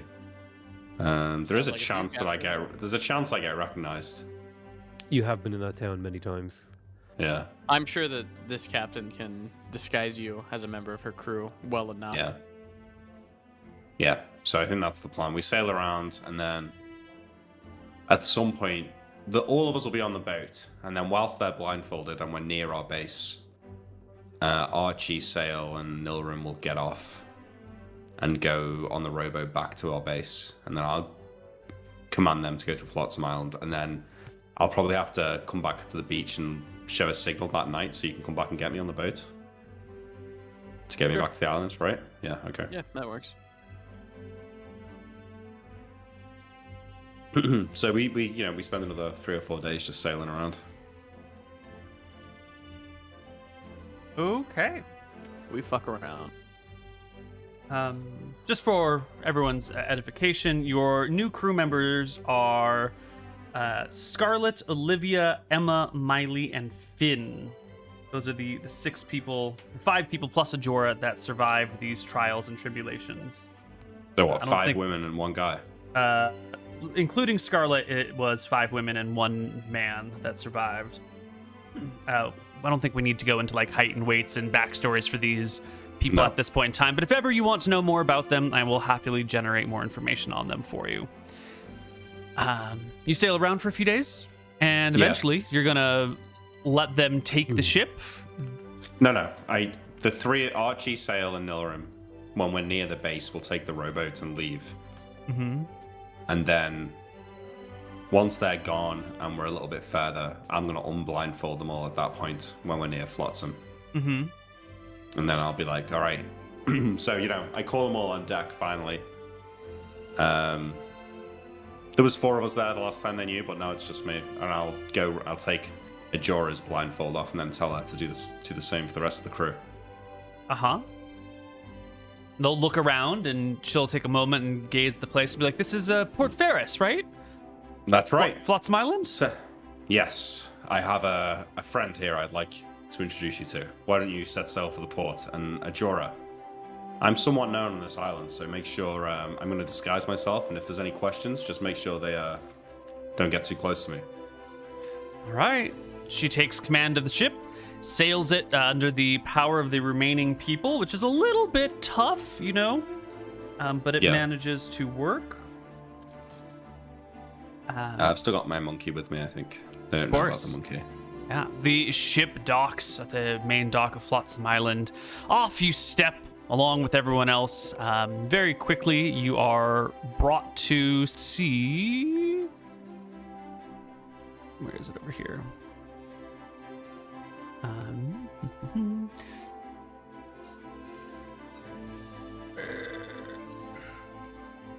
You step off of this main dock over here while the map slowly loads into point where you can see it. Yeah. I'm sorry, that's not the right one. You come off of the... That's actually totally right. It looks different. Yeah. And you'll see that this right here, down in the middle, is the Inquisitor's building. There's a giant symbol of a stair, crafted into the stonework here, where there are stones that are blue and gold in nature. And the Inquisitor will see you guys coming on down, and he'll stop on over here and say hello, and the Inquisitor will do a quick inspection of everything, a big helm sitting on his head gazing at all of you. You all pass pretty quick inspection. The papers are handed over. He takes a look at them. He asks what sort of cargo is being brought, and she says that they are empty on cargo, here looking to move wares and pick up new things. And he'll take a look at each person carefully for a moment, inspecting them, ask if they've seen any news of pirates or any piracy happening, and she'll say that she saw the HS Lawbringer fighting someone over near Swamplandia. He will nod in approval of it, and tell you good citizens to continue on your way. And Fantastic. You and Ajora and the rest of the crew can make your way through Port Ferris. Yeah, How tough so does he look? Does he look like a formidable fighter, or does he just look like someone who got magic items? He's got heavy, he's got a breastplate on, but his arms are sort of free to help breathe in the impressive heat here. He's got an arming sword at his side. He's got a squire with a big ass shield standing 60 feet away in the shade watching. The movements that the Inquisitor makes are sort of bold and confident. He moves with that presence of I am in charge of everything around me, that that projection of power. But it's hard to tell if this is just I'm used to a position of power and so I exude confidence because I've never been challenged, or if it's I could actually kill everyone here if I needed. You'd really need to see him in a fight to judge his abilities. Yeah. You want to pick a fight with him to find out? No, not right now. Okay. Soon. One day. So once we move away from the dock and away from the Inquisitor's house, rather than go straight to Nightingale, I just want to stop in at a tavern, get everyone a drink, sit around the table, and then as long as we're relatively private, I'm going to explain to them what the plan is here. Great. And when you say everyone, we mean not the rest of the party, because they are somewhere else right now. I mean these 6 people. Mm-hmm. Yep. All right, so I get them all. They're all sat down. I get some drinks brought over, and say, right. Well, the reason we're here in Port Ferris is because there's a local lady here, goes by the name Nightingale, lives just around here. We've been able to work with her successfully. She's a friend of ours, and we're obviously going to need to be in contact with you. So I'm thinking, like we said, the deal is, you can go about your normal business. Obviously, you've got to kick up some taxes to me. Let's say 10% of everything you make. I want you to check in with Nightingale here in Flotsam once a month, assuming it's safe. to pay your 10%. And if we have any messages for you, we'll leave them with her. Hmm. That makes sense? Once a month is very often for a seafaring. You think? Yeah, maybe once a month is too much. Like maybe once every 3 months then. Seems good. Yeah. Yeah, I think it actually takes them. Ores mix. Oh, my numbers are all fucked up, but I think it takes them about 43 days to do a full cycle of the outer ring. And since they've got a cargo ship, they can't really go against the current. So it would need to be we'll at do least 3 months. 3 months is fine. Okay. 4 times a year. All right, so I want to let you know. We'll go and introduce you to her. I'll leave you there. I'm going to leave. And you won't see me again until the next time I have need of you. But I expect to be able to collect your payment, in 3 months' time. Mm-hmm. Okay. 10% is pretty reasonable, right? 10% is that gives them enough money that they can still make money, and it kicks up a pretty good tax to you. 10% is not bad. Yeah, It's not oppressive. They'll probably make money fencing whatever we give them, so True. they won't be poor. Yeah, they won't be poor. And we can Did the still, if captain we... bring the jewelry or no? Oh, to Nightingale. Yeah. I've definitely got some wealth on me to pay the next tranche of what I owe her. So, yeah, I'd probably take a bunch of the gold and silver jewelry then, Cool. Take it on you. Fuck I it. guess. Okay. Okay, so we finish our drinks, and I'll stand up and walk us all to Nightingale's house. And I guess this time I will... No, we'll still go around the back. Back. So you will bring all 6 of them to Lady Nightingale's place, entering through the back door at the garden. Yeah. Yeah, sure. You'll come back around. You will see that once again there is a little wee folk hanging out in the garden. This time up in a tree, pruning some branches. They'll see over the gate to you arriving, and like a whole bunch of people behind you hop down and open the gate for you, bring you on in. Hello, hello, hello, hello. Hey, buddy. How's it going? You doing all right? Tree's looking great. Garden looks fantastic. Why, thank you. Is the lady in? I don't know if you should be here today. Why? What's happened? The lady's husband's home. Oh, it's it's nothing like that. I just need to introduce her to some friends of mine. Purely business. I don't know if he knows what's going on, though. I don't think he's privy to your presence. Her ladyship hasn't. Could you get a message to her for me? Uh-huh. Okay. Tell her to meet me in the Golden Bucket at sundown. Okay. Have a nice day, he says, and then waits. Yeah. I give him a few silver. No, I give him a gold piece. That's the standard. Sure. All right. He happily Some pockets the salt gold in and waves goodbye to you guys. And All later right, that evening, we go back to the pub. Yeah. yeah. Many hours later, you will meet at the Golden Bucket. Lady Nightingale will come in. She'll have like a bodyguard who hangs out nearby, and he stops at the door as you are sitting at a table with your newfound crew. All of them have been pretty tight-lipped, a little bit concerned about what's been going on, not wanting to make any trouble, so just kind of keeping a nice low profile. Yeah. Lady Nightingale will show up, leaving her guard behind, come over towards your table and lean in close. Hi, friends. You must be Hello. new in town. I'm Lady Nightingale. Fantastic to meet you. You're truly a vision. Please, can I buy you a drink? Sure. Rosé, please. And she will sit. Pull up a chair to the table to make it look like she's only here temporarily.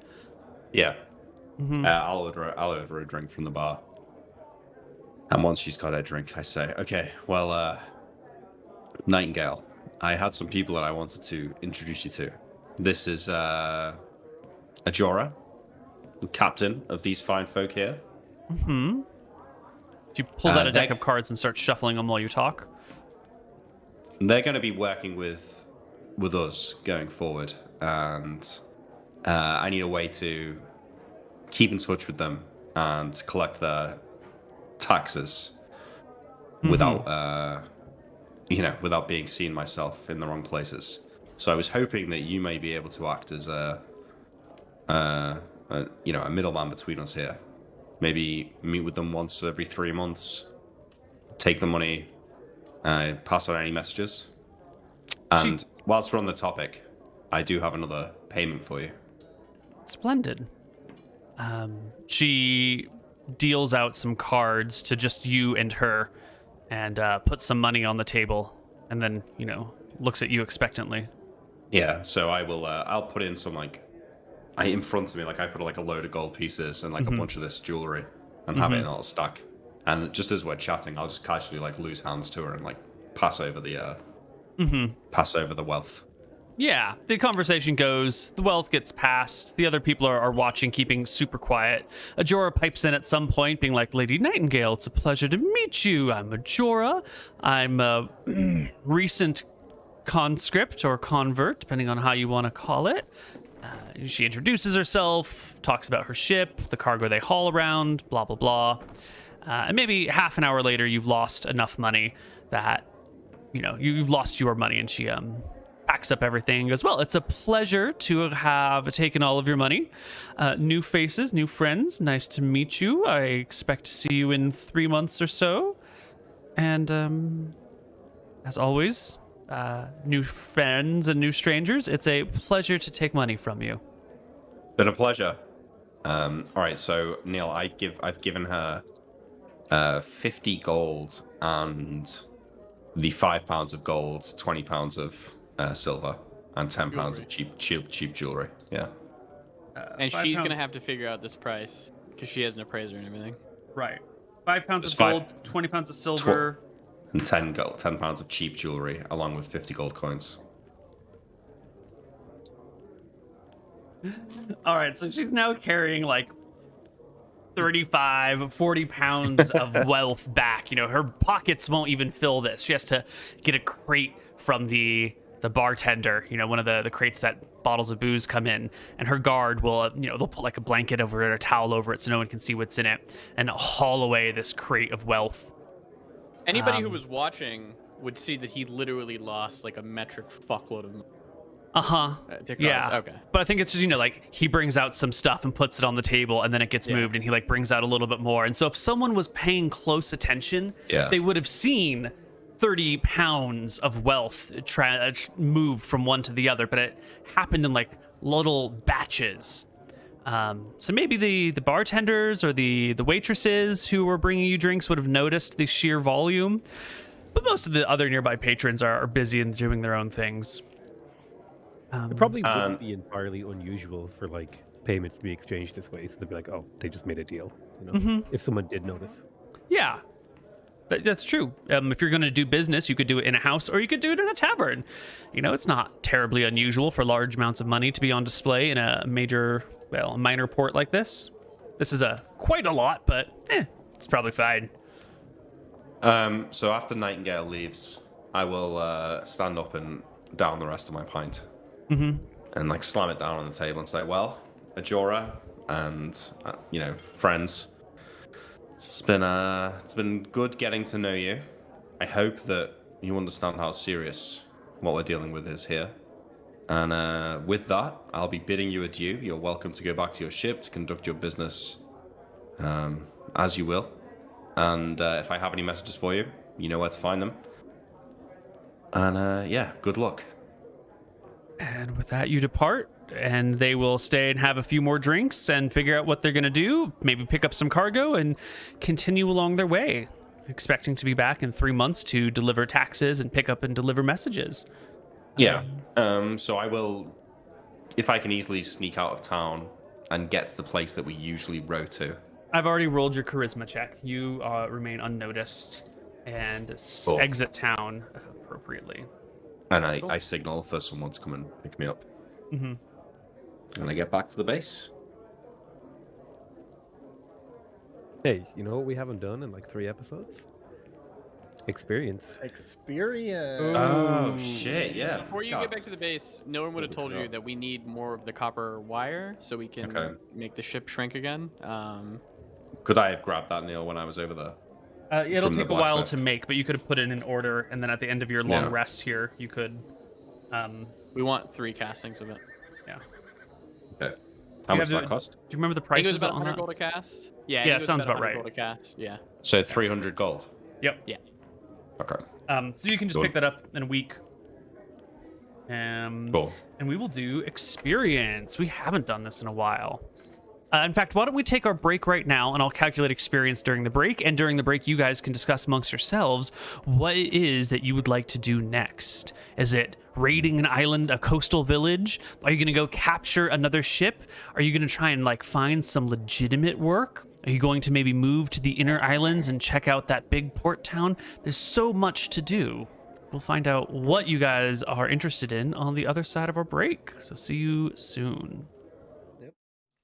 Hello, everybody, and welcome back to Tides of Death. I have calculated our party's experience total, and it comes out for, well, let's talk about what it is. For the robbing of the glassmith, way back on the other island, and the beating up of the people, and the chucking of the glassmith into the furnace, and all of that jazz, for fighting the Malchus bears and meeting the dryads, for searching the deserted island, for the party, for the looting of the tomb, for the half killing of the revenant who's still out there and coming for you, but can he really go across open ocean? That seems like a stretch. You're probably safe. For the soldiers and the cleric that you fought, for stealing a new boat, for all of these things, each player will receive 4,000 experience points. Times 0.1, right? Yes, times 1.1 if you have the 10%, which I think everyone does, except 4,400. for... I've only got on half of my classes. 25,430 XP. Hot diggity damn. How much? I ask this every single time. What level do I level? What experience do I level up at? I'll check for you. 2, 4, 8, 16, 32, 65 is your progression, I think. 32,000 probably. 32. How do we feel about rounding experience? Listen, I've got 25,748, and it would just be so nice if it was 750. Dangerous game you're playing there. You have... He's gonna How round much down. is it? If I get 2 more XP, it'll be a nice round 750 at the end of my XP number. Oh. Oh, 2 XP? Yeah. I'll take Yeah. an extra XP, Neil. Does it round you out to a nice even number? Yeah, just like No. a really nice 750. Actually, if I take the extra 2, you might need to give me like another few on top of that to Here, round me you can out. take 2 of my 2. All right, I'll be at 2. I'll be at 25428, and you can be at your round number. That seems Wait, fair. then you're not on a round number. Nah, I like my number though. I like 8. 8's a good number. No. 8 is a good number. Mm-hmm. It's Okay. it's the smallest compound number or something like that, right? Ooh. What's a compound number? Has like a lot of factors, like 1, 2, 4, and 8. I see. Mm. I like that. That's a very exact mathematical definition. It has a lot of. Yeah. Lemma 3.1. A compound number is a number that has a lot of factors. Neil, go steal a I've been ship, watching right? math videos lately. Okay, so no bullying. I don't get any rogue experience for any of this, do I, Neil? No, we're not doing Nah, we got class-based rid of that. XP. No, we're not Yeah, doing that. We're it's not a piece of. doing that, It's okay. not worth the effort. Not for you. I just wrap up more XP in role playing and quest XP instead of. Surely. Yeah. Well, you're welcome, guys. Yeah, thanks, Nick. So, have we decided what our next quest will be after the party has rested, recovered, and gotten your wires? Nilrim will push for. We talked to the captain a long time. We were on the ship for many days. He would have asked, like, what is the most exposed trading route? Like, where are you furthest from, like, most safety? What do most, shippers fear? Which area? Well, the whole of the Outer Ring. Actually, there's only the one roost and it takes a long time to go all the way around. And certainly there are contingents of White Prince's men in the larger docks and ports out here, but they're not in every single island. They're not on every single thing, and there's not much you can do if there are pirates other than report it and hope that the pirates get caught later. Okay. If you want a exposed trade route, anywhere on the outer ring is equally dangerous, as long as there's not like a White Prince's men right around the corner. I'll have him point out a few trade routes on the map. Can you draw some lines then on the regular map? Yeah. I assume it's literally just circle, But maybe they have some insight. Wrong button. Let's see.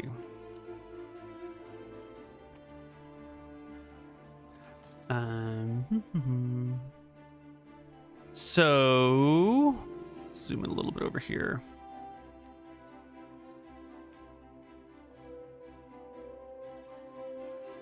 This island way over here that you guys haven't been to yet, but it gets pointed out on your map, is a major farming island.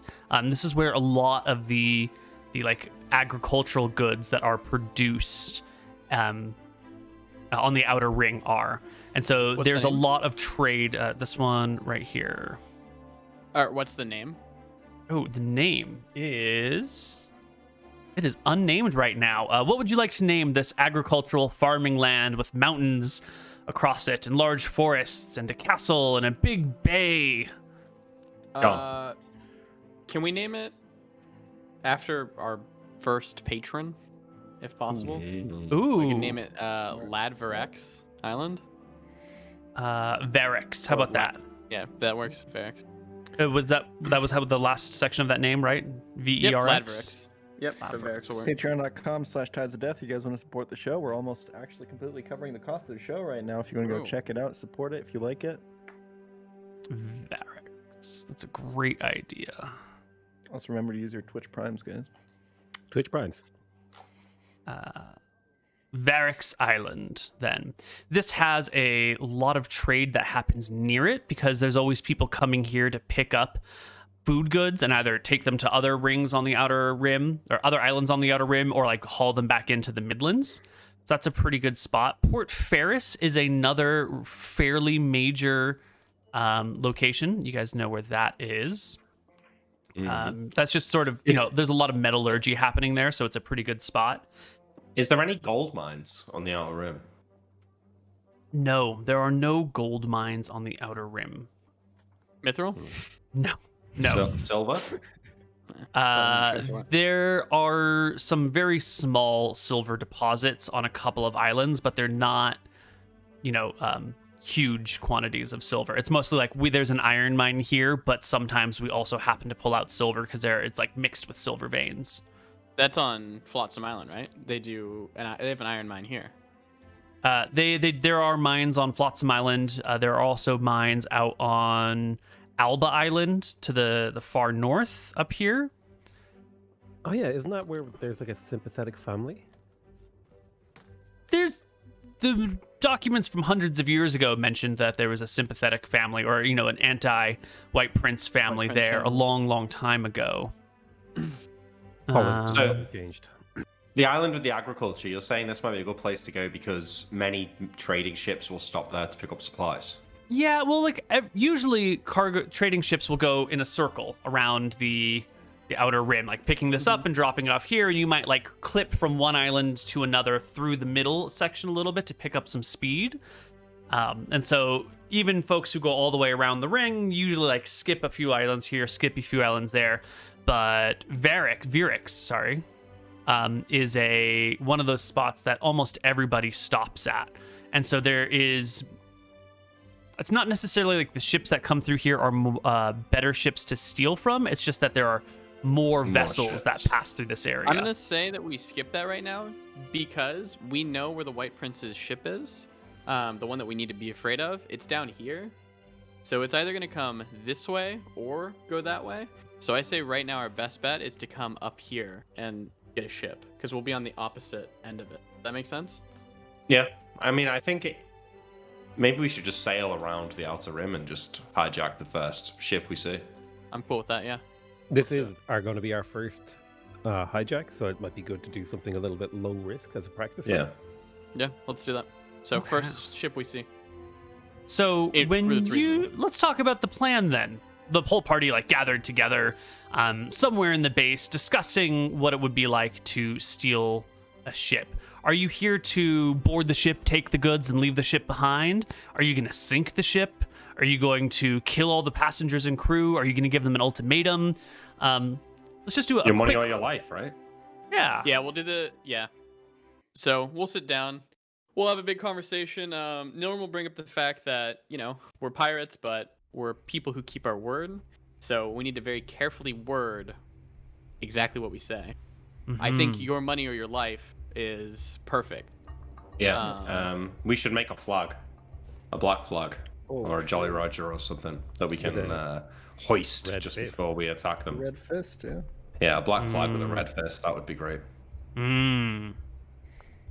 Also, black and red traditional rebellion colors. Ooh. Yeah. Can we get that made? Is anyone of the crew here proficient with sewing? Wiley used to know how to sew, but with only one good hand, he can't do it no more, unfortunately. It's a damn shame. He used to stitch such a fine cozy. Let's just see. get we could just get like a white flag, right? We probably have one of those. And just dip it in blood eventually and make it The blood will turn green over time, unfortunately. not good. We want to dip it in like tar or something. Make it black. Make it black. Yeah, but then it won't fly. It will just like hang. Yeah. You need proper cloth for this. So I'm just gonna make a couple of checks here to see if any of your people might have some skill in sewing. Wiley doesn't. Bobby? Sorry, Bobby, you don't know how to sew. Janet? No way. John Brophy? Not a chance. Ajora? No. Well, Ajora's gone, so. Yeah, there you Oh, that's right. So then Scarlett, Olivia, Emma, Miley, and Finn Emma are Barton. also missing. So yeah, no one on hand knows how to do this. You'd need to get it made in town. Well, for now, can we just find like a black, like cape or robe or something that we You can get cut black up and cloth. use? Yeah, totally. Yeah, so also, we'll just have a black flag for now. okay, no one knows the sign of the black flag with a red fist on it. So if you ask someone to make it, they wouldn't. I mean, it wouldn't be like, "Hey, make me a pirate flag," because no one would have known that it's a flag of pirates yet. Does that mean you can get it made? We've got a week while we wait for experience and stuff, right? So we could maybe get it made in go. Flotsam. Fuck it. Or you could, get a black cloth and some red cloth and cut it out a fist and stow it on yourself and do kind of a crap job. And you can just Well, buy let's the get it. cloth. Flag. Yeah, we'll get it made. I'll go back into town at some point and get it made. We got money. Yeah. Yeah. Shill out 1 gold for your flag. All right, can we get 3 made? Shill out, 3 gold for 3 flags. Done. All right. Excellent. This is a cute merch idea, actually. Ooh. Oh. I like it. I kind of want to get a deep pocket item now. Is it possible? The material components are a tiny golden needle and a strip of fine cloth, and then The fancy 500 cloak. Yeah, a finely sewn gown or robe of high quality material, at least 50 GP value, is fashioned so as it contains numerous hand-sized pockets. 1 dozen is the minimum number. Do you think it's possible we can get this made soon? Yes, you can. It said minimum 50 gold requirement. So that'll be materials, craftsmanship. To do it right would probably take a little bit more than a week, or it would require more people working on different parts of it at the same time. A little hard to do in this little island here. Okay. Why don't We can you do it shell out the somewhere money else. right now, and then whenever it is that you're next here, you'll have it. You can even put it on your character sheet with a little note like, next time we're at Flotsam Island, I have this. And that should be fine. Casting this, I'm sure that my old, owner used to cast this. Mhm. I can cast it twice, right? Currently, I have 12 hours plus 1 hour per level. Mm-hmm. So I can cast it before bed, and it'll continue the spell, Am I under that assumption or no? If you wanted, yes. Or you could let it expire at night and it would just dump all your contents on the ground, and in the morning you'd recast it and put everything back in the pockets. Okay, that's not too bad. Okay, Yeah. Cool. awesome. Thank you. Nick, can you Alright. shell out that gold? 50 gold? Yeah. 50 gold, and then I need a tiny golden needle and fine cloth. And I'm going to need, I don't know, 10 of those, maybe? How much for that, Neil? Tiny golden needle. And a strip of fine cloth, given a hasp twist. You probably need more than 10, right? Yeah, get. You're going to be as casting many it as you every can. day. Yeah. 30? You need a new golden needle every time. Yeah. Yeah, it's the the golden needle needle thing is a bit suspicious, right? it costs 10 gold to get the golden needle, because it's 1 gold of gold itself, and then 9 gold of craftsmanship to make it an appropriate tiny golden needle. So it's a Not little that expensive. Don't get it yet then. Just get the garment, man.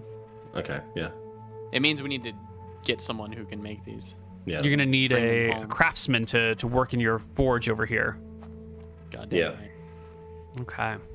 So how many castings for your spell do we have now, Neil? Neil, 3. Three. Okay. And I'm gonna spend this week making the ship in a bottle. I can do a wisdom check and get it this week, or I can do it for 2 weeks. It's up to you. I mean, it's up Do you to want you. me Do you to want to risk a check and Put that have to it? the crew. Ah. Do you guys want to Oh. risk a check, or do you want to wait 2 weeks? Is it in check? Wisdom, What's your wisdom? 12. Can you be Uh, assisted in this task? Moment, maybe? No, because it's a week-long long process. Yeah. I don't mind waiting the extra week. I don't think we should waste the copper wire. It's fine. This isn't wasting copper wire. This is crafting a miniature out of wood. If that makes Oh. sense. Yeah. I mean, I don't mind waiting the week, personally. Okay. Do you It guys is wanna also wait? towards the end of the year where the weather's going to be the worst for a while. Yeah. So waiting at the weather is probably not a terrible Okay. thing. We're gonna wait. I'm just gonna roll this. I want to see what it would have gotten. Oh, There you go. good We- thing. I wait the extra week.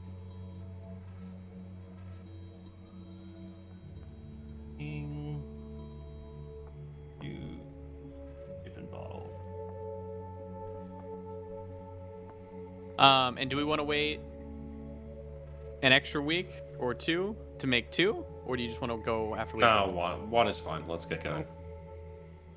Because we can't capture more than one ship, right? Yep. I was teaching Bobby how to do this as well. You were. Has he figured it out yet? Yeah, so he's been chilling with the rest of your crew back in the base while you've been out doing stuff. I would like each of you. I'm gonna make a quick mechanization for this.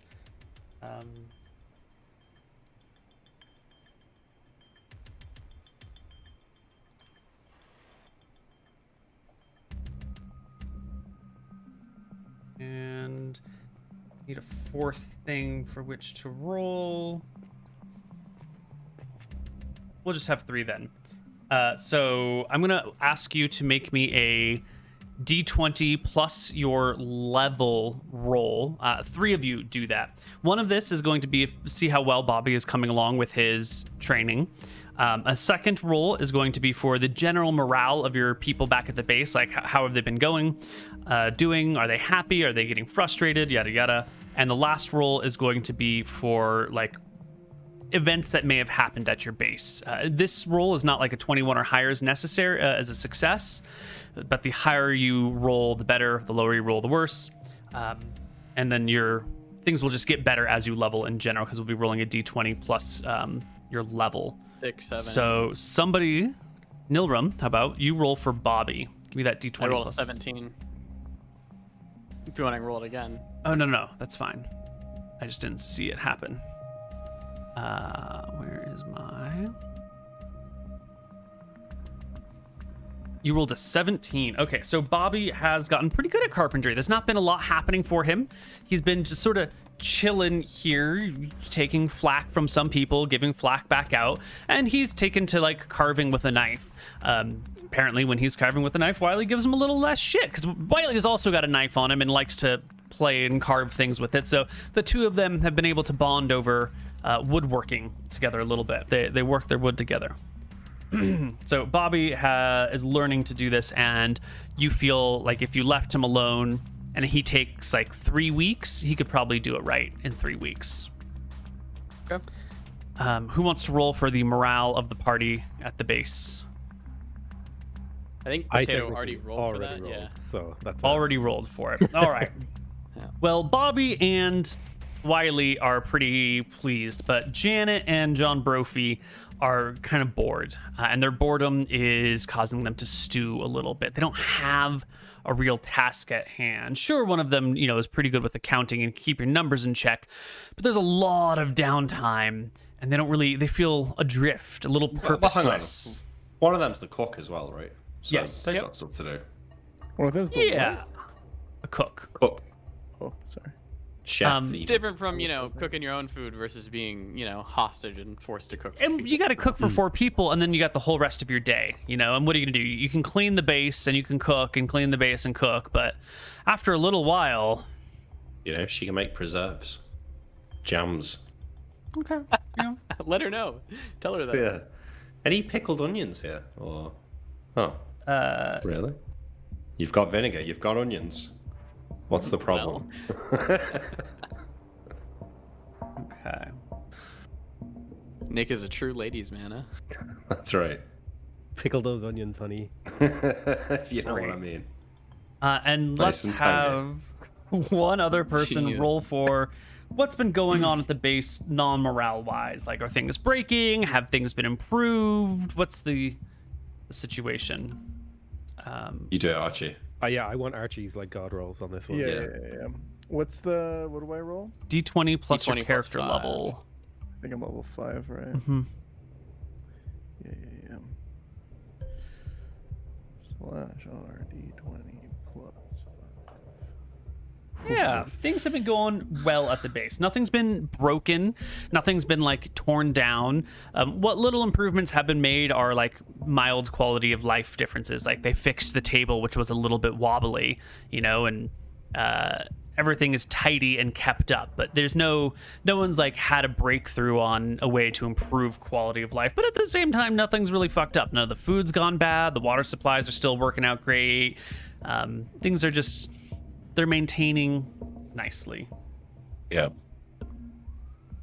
Plus, minus, and stays the same. Great. Wonderful. Now our party wants to go raid. Hunting vessels. So what's your... Walk me through what you guys think would be the right thing. Like if you see a boat, if you see a ship, what are you going to do? How are you going to go about it? Yeah, we turn course towards it, and then once we're within like a few, 20 minutes of it, we raise the flag. And then what? And, this is not a flag we that just- anyone's going to recognize, right? They're going to see a new flag on the horizon. yeah, and then we're gonna sail directly towards them. I probably would start channeling Call Lightning, which they would probably recognize. And that would be like a very significant, like, stop now. There's like a storm overhead building above their ship. Yeah. See. They Are might you even gonna use like the White Prince. Are you gonna raise any signal flags to them? Yeah, maybe the first time. Since people don't know our flag yet, hopefully at some point we can just raise the flag and the meaning will be known. But like we'll send signals like drop anchor and be prepared to be boarded. Okay. And if they resist, will you kill everyone on the ship? Yeah, anyone who resists will either be killed or captured and tortured. Are you gonna leave any survivors to spread we the have to. news? Yeah, we've got to leave at least enough for them to make it back with their ship and tell the tale. Okay. So the plan is we to don't take have the to leave them with goods. the ship. You can always take the one survivor, blindfold him, and then we drop just him drop off. him off on an island. Yeah. We don't even need to blindfold them. We could just drop them off. Is the plan to steal their ship as well? Absolutely. Only if we have to. Only if they Well, resist. we want ships. Yeah, but if they don't resist and they just hand over their wealth, Yeah. we'll take that and we'll let them be. Yep. And if they do resist and you kill all but one, do you then like put your ship in the bottle and steal their ship, and then Yeah. Yeah. where are you gonna And then we store the take our extra ship? We'll take our ship home. Mm-hmm. I'll teach Bobby. Well, Bobby knows how to do it, right? So Bobby will Mm. create a miniature of that ship. It'll sit inside for 3 weeks. Mm. And then when I get home, I'll put that ship in a bottle and I can put it on a shelf. Got it. So then you would take both ships back, one in a bottle, sail the other one in, Yep. unload it, make a proper miniature, put that in a bottle, and then take your ship back out, and then you just like start stashing ships in bottles that you've Ships. captured. Yeah. Okay. Okay. Good How source big- of like storing money as well. Like if we've just got like 10 ships, we can just be like, oh, we'll just sell one of these. Incredible wealth in a bottle, yeah. Yeah. Well then, I don't think there's anything left to do but get you guys on your boat and row you out to sea. Let's go. I do Baby. have some musings on the way about how we would fight these Griffin Riders and query whether the magic users could do anything to knock them out of the sky, because they'd drown if they fell in the water wearing that armor. Yeah. They would. Mm-hmm. I don't think we have anything. I don't think I have anything yet, but maybe I'll be able to focus Yeah. and make a breakthrough on it, Captain. Could My be cool. thought was, I'm not sure if I can cast spells while like holding a bow in one hand, but my thought was to like channeling call lightning. I have to stand still, and so the only way I'd be able to make attacks would be with a bow. Mm.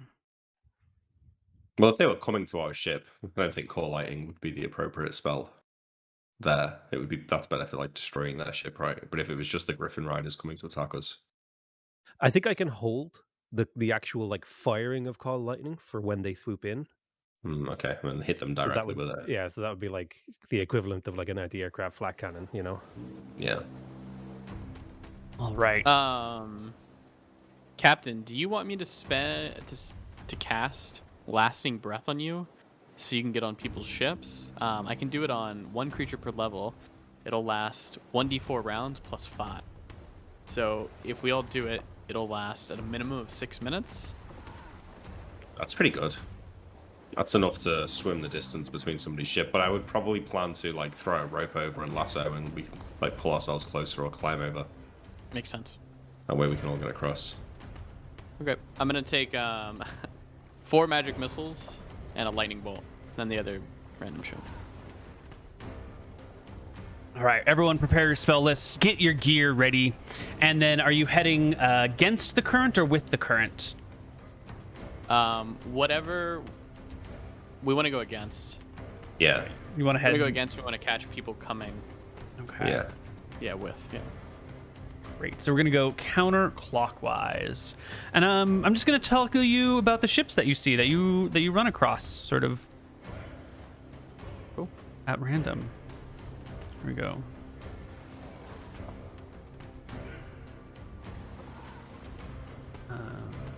Virgo.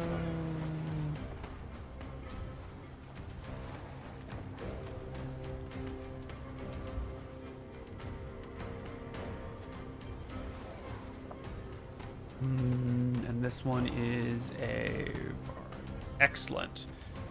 And this is gonna be about half of all ships. This should be a 5, 5,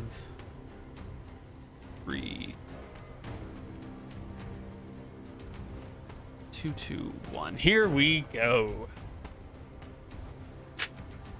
The first ship you see when going against the current is not a proper ship at all. It is an oversized barge. Now, there are some of these things floating around the area. This is essentially just like a flattened, just flat boards with a little bit of walls and a single sail and no oar power whatsoever. They move incredibly slowly. They're normally used on rivers where you might on a river, you might have oars on it, or you might have like ropes that help pull it up or down. Mostly they would go like across rivers from one side to the other. But some people, some intrepid merchants who want to minimize all possible costs have set up proper barges, which use large sails that kind of tack with the wind to get themselves going in the right direction. Operational costs are very low. Weight carried is pretty good. but it's, very, very slow to move. This barge, this small barge right here, is capable of carrying about 10 tons, which is less than your Viking longship can carry right now by a factor of half. You can see from your heightened ground on the top of your deck here that there are 3 people on this barge. There's one person who's got a very large rudder that they hold at the back to sort of steer slightly, and then there's one person sitting like up in the rigging to help change the direction of the mast, because it looks like they're having some problem. Looks like some of their, what do you call it? Is it tacking? Some of their tacking is broken, and so someone is actually having to like sit and adjust things manually and hold the mast in place, the cross beams of the mast in place with their own physical strength, and like tying small ropes up there to do it. The third person is down below, shouting up and down and carrying out little instructions on the ground. They seem to be in a small bit of trouble. There's only 3 of them. This seems like the perfect thing for us just to do mega quick, and then we can get on to the next, right? As a little practice, yeah. We don't need call lightning for this one. Save it. Absolutely not. All right. I raise the signal flags to drop anchor. I raise our flag and then signal to drop anchor and prepare to be boarded. Sure. You're moving at movement speed 15 in their direction. They're moving at movement speed 4 in your direction. There's no way that they can outmaneuver you or outrun you in any way, shape, or form. So you tell them to drop anchor, and they return the flags. Our anchor is missing. Okay. Well, I better figure it out. I hold the prepare to be boarded then. And I want to pull us in close, and then I'm going to start like lassoing ropes around their ship and trying to pull us close up the board. Yeah, your ship can come up close to them. The drumming can stop, so your ship will stop moving against the current. And it's a simple thing to toss ropes from your ship onto the big posts that are meant to be roped so you can pull the barge up against ships or up against ports. And as you do this, the people on deck, captain and the 2 crew members, what is it? What's happening? Is there news? Is it Captain Starbuck? It's much worse than that. Your gold or your life. And I will leap across the ropes towards their ship. Once on in my mouth. You land on the decking of the barge, and one of the planks like gives way a little bit, and some small amount of water splashes up. Your quick interpretation of this boat is that it has been in some sort of rough weather or rough situation, and it is barely being held together. The plank that you initially landed on, the only reason it's in place is because it's next to other things that are secured, but you can see that it's broken here, and it's broken here, and it's just like barely pushing up against the boards above it. So I like my foot falls through the plank and gets all wet, and I like shake the water off and say, "You 3 really are having a bad day." The captain goes to the side and pulls out the only weapon you see on the deck, a single saber, and points it in your direction. Wait, hang on. I point my sword at him and say, "Drop that now, if you value your life." Go ahead and roll your damage. Yeah. Why? Are you? I look to the other 2 and shrug at them with a smile. Hands immediately go to the air. All right, let's get on board, lads. What do you want with us? Says one of the 2 soldiers. Your money. They will, hands in the air, walk over to some large clusters of barrels that are placed very near to the center of the mast, in the most stable area on like a slightly raised platform. And they tap the barrels while they put their hands in the air. This is the goods that we're hauling. Load them up. I get Archie to go and check the goods. I will check the goods. Archie, this right here, this like 4 of these large barrels are just like good foodstuffs, freshly made rations that will last you months and months, proper supplies. 4 of these barrels are fresh water, great for supplying your own ship. But the next barrel over is like blacksmithing gear. It's like hammers and nails and like nice. bars of metal ready to be shaped into things. There's like little planing things. There's tongs and clippers and holders. It looks like they've picked up a load of metalworking gear wherever they were last, and they're hauling it somewhere else. I'll have to be more perfect. You said, what's in there, Archie? We got food. We got water. We got. I just randomly throw out some of the blacksmithing. We got like nails and shit. There's a lot of good stuff over here, Captain. Fate shines upon us. I look to the two lads and say, "I don't suppose either of you are a blacksmith, are you?" They shake their heads. Right. Well, sorry to bother you, chaps. We'll leave you with some food and water. Archie, we can leave one barrel of food, one barrel of water. Get the rest on board. Sorry about you, Captain. Who are you? We are the Crimson Fists, and I am Captain John Winters. I'll fist pump the air. And I'm Barchi. Archie. I'm Archie. He's Archie today. Captain, you fellas They can make did it back surrender. home? They did Should surrender, we yeah. assist them with their sail? Can you get back home, you think? They shrug. Sure. Yeah. Well, Get the fuck out of here. good luck. All right. And once the stuff's loaded back on, I will, untie the ropes and swing back across to my ship. Yeah, with neither ships being steered right now, the whole, both the ships together have kind of come at a weird angle to the rest of the things, and it's a little bit of a trouble to hoist these heavy barrels of food and water up onto the deck above. But you've got Archie, you've got ropes. Your first time hauling these goods is a wee bit uncomfortable. Archie, would you make me a strength check to see if there's any problems your first time looting a ship? Absolutely, Koibs. No problems. Not a problem. Yeah, you get it all nice and organized and hefted up and over. And as you're hauling the last thing up, one of the other, you notice, well, maybe you don't notice. Can I get a perception check from Captain Winters? Perception. Yes. The dump His stat. strongest stat. Oh! You notice one of the sailors has been, one of them has been sort of moving around trying to get a look at what's happening, and the other has been standing in one place, like, uncomfortably still. There's something odd about the way that this one guy is standing in the one place that he's standing. Okay, so before, once all the stuff's loaded and just before I untie the ships, I'm going to go and, the first guy who's not being suspicious, I'm going to go up to him and shake his hand. Nice doing business with you, friend. Thanks for leaving us alive. Of course. As long as you don't resist. And then I go walk over to the other guy and offer a hand. No hard feelings, right? Shakes his head. Takes your I hand. try and look around him. That's like what he's standing next to. Yeah, it doesn't appear to be that much. Give me a second perception check. Well, when I go and shake his hand, I'll put my left hand on his shoulder, shove him to the side. Yeah, he'll step to the side, fumbling off his area, and you'll notice his foot is standing over what appears to be a small little hatch on that slightly raised platform where all those barrels were standing. I give him a look, and then These I look little back at the crew. fuckers. Get back over here, boys. These guys are hiding something.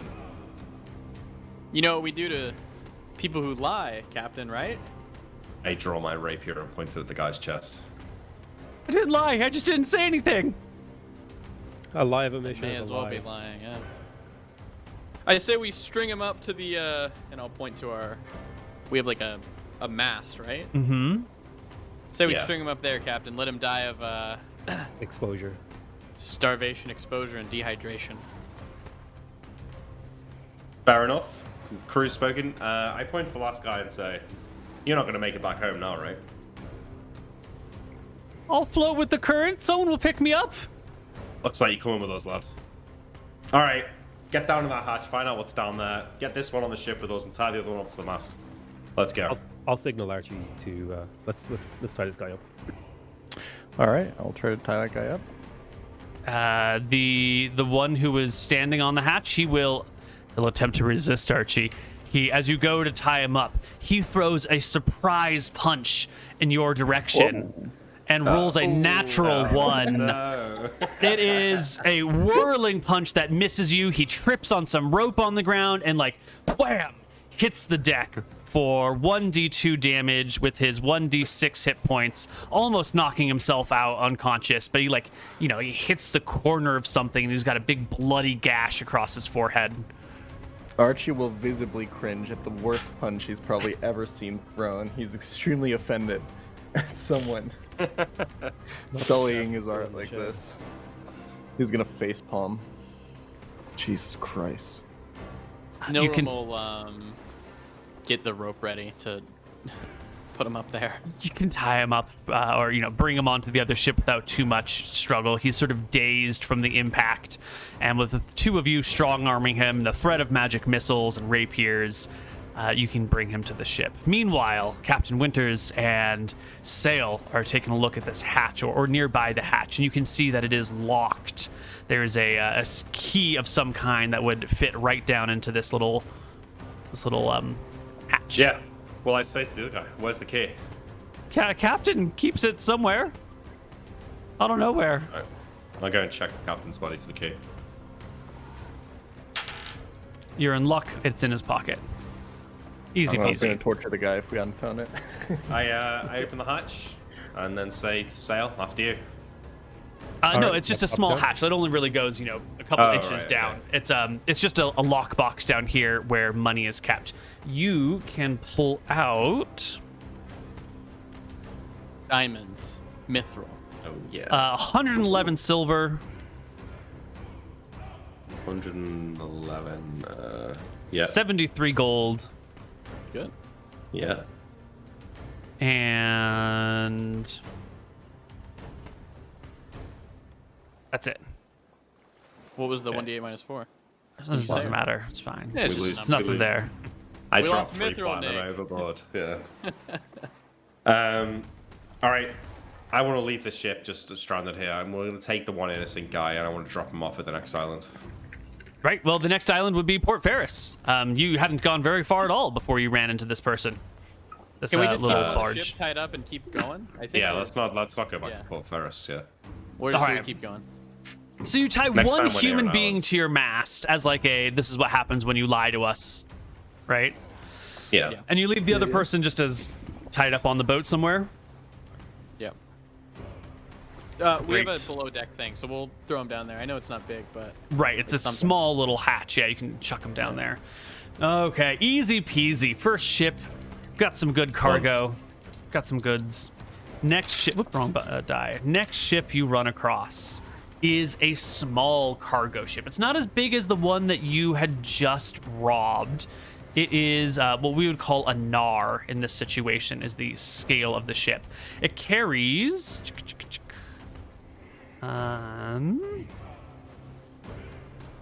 It carries less than 100 tons usually. So it's still a pretty good amount of gear, but just, you know, it's a little bit slower. It's only got the one mast, and it's just a small cargo ship, usually crewed by 10 people. If you include rowers, then maybe a little bit more. let's do it again.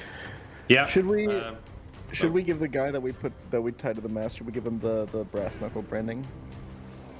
I think he's just gonna kind of stay up there and die. I don't think he needs it. But if you Okay. want, If you wanted to. if Archie wants to, absolutely. Yeah, I'd be down to do it. Archie wants Yeah, to, do you it. know. He's really a big fan of the whole where the Crimson Fist, Mad Fister, blah blah blah. He likes that he's kind of the icon, so he's trying to push for that a little bit more. Yeah. We live and die by the truth. We'll do it before we put him up there. We can bring him down, whichever. How are we gonna heat the brass knuckle? I have heat metal if you need it. There you go. Cool, yeah, do it. we'll do that. Brand the guy. Yep. Okay, with the brass knuckle across the lower back. Yeah. Yep. Okay. So Captain. the chip is in range. Oh yeah, Nilram.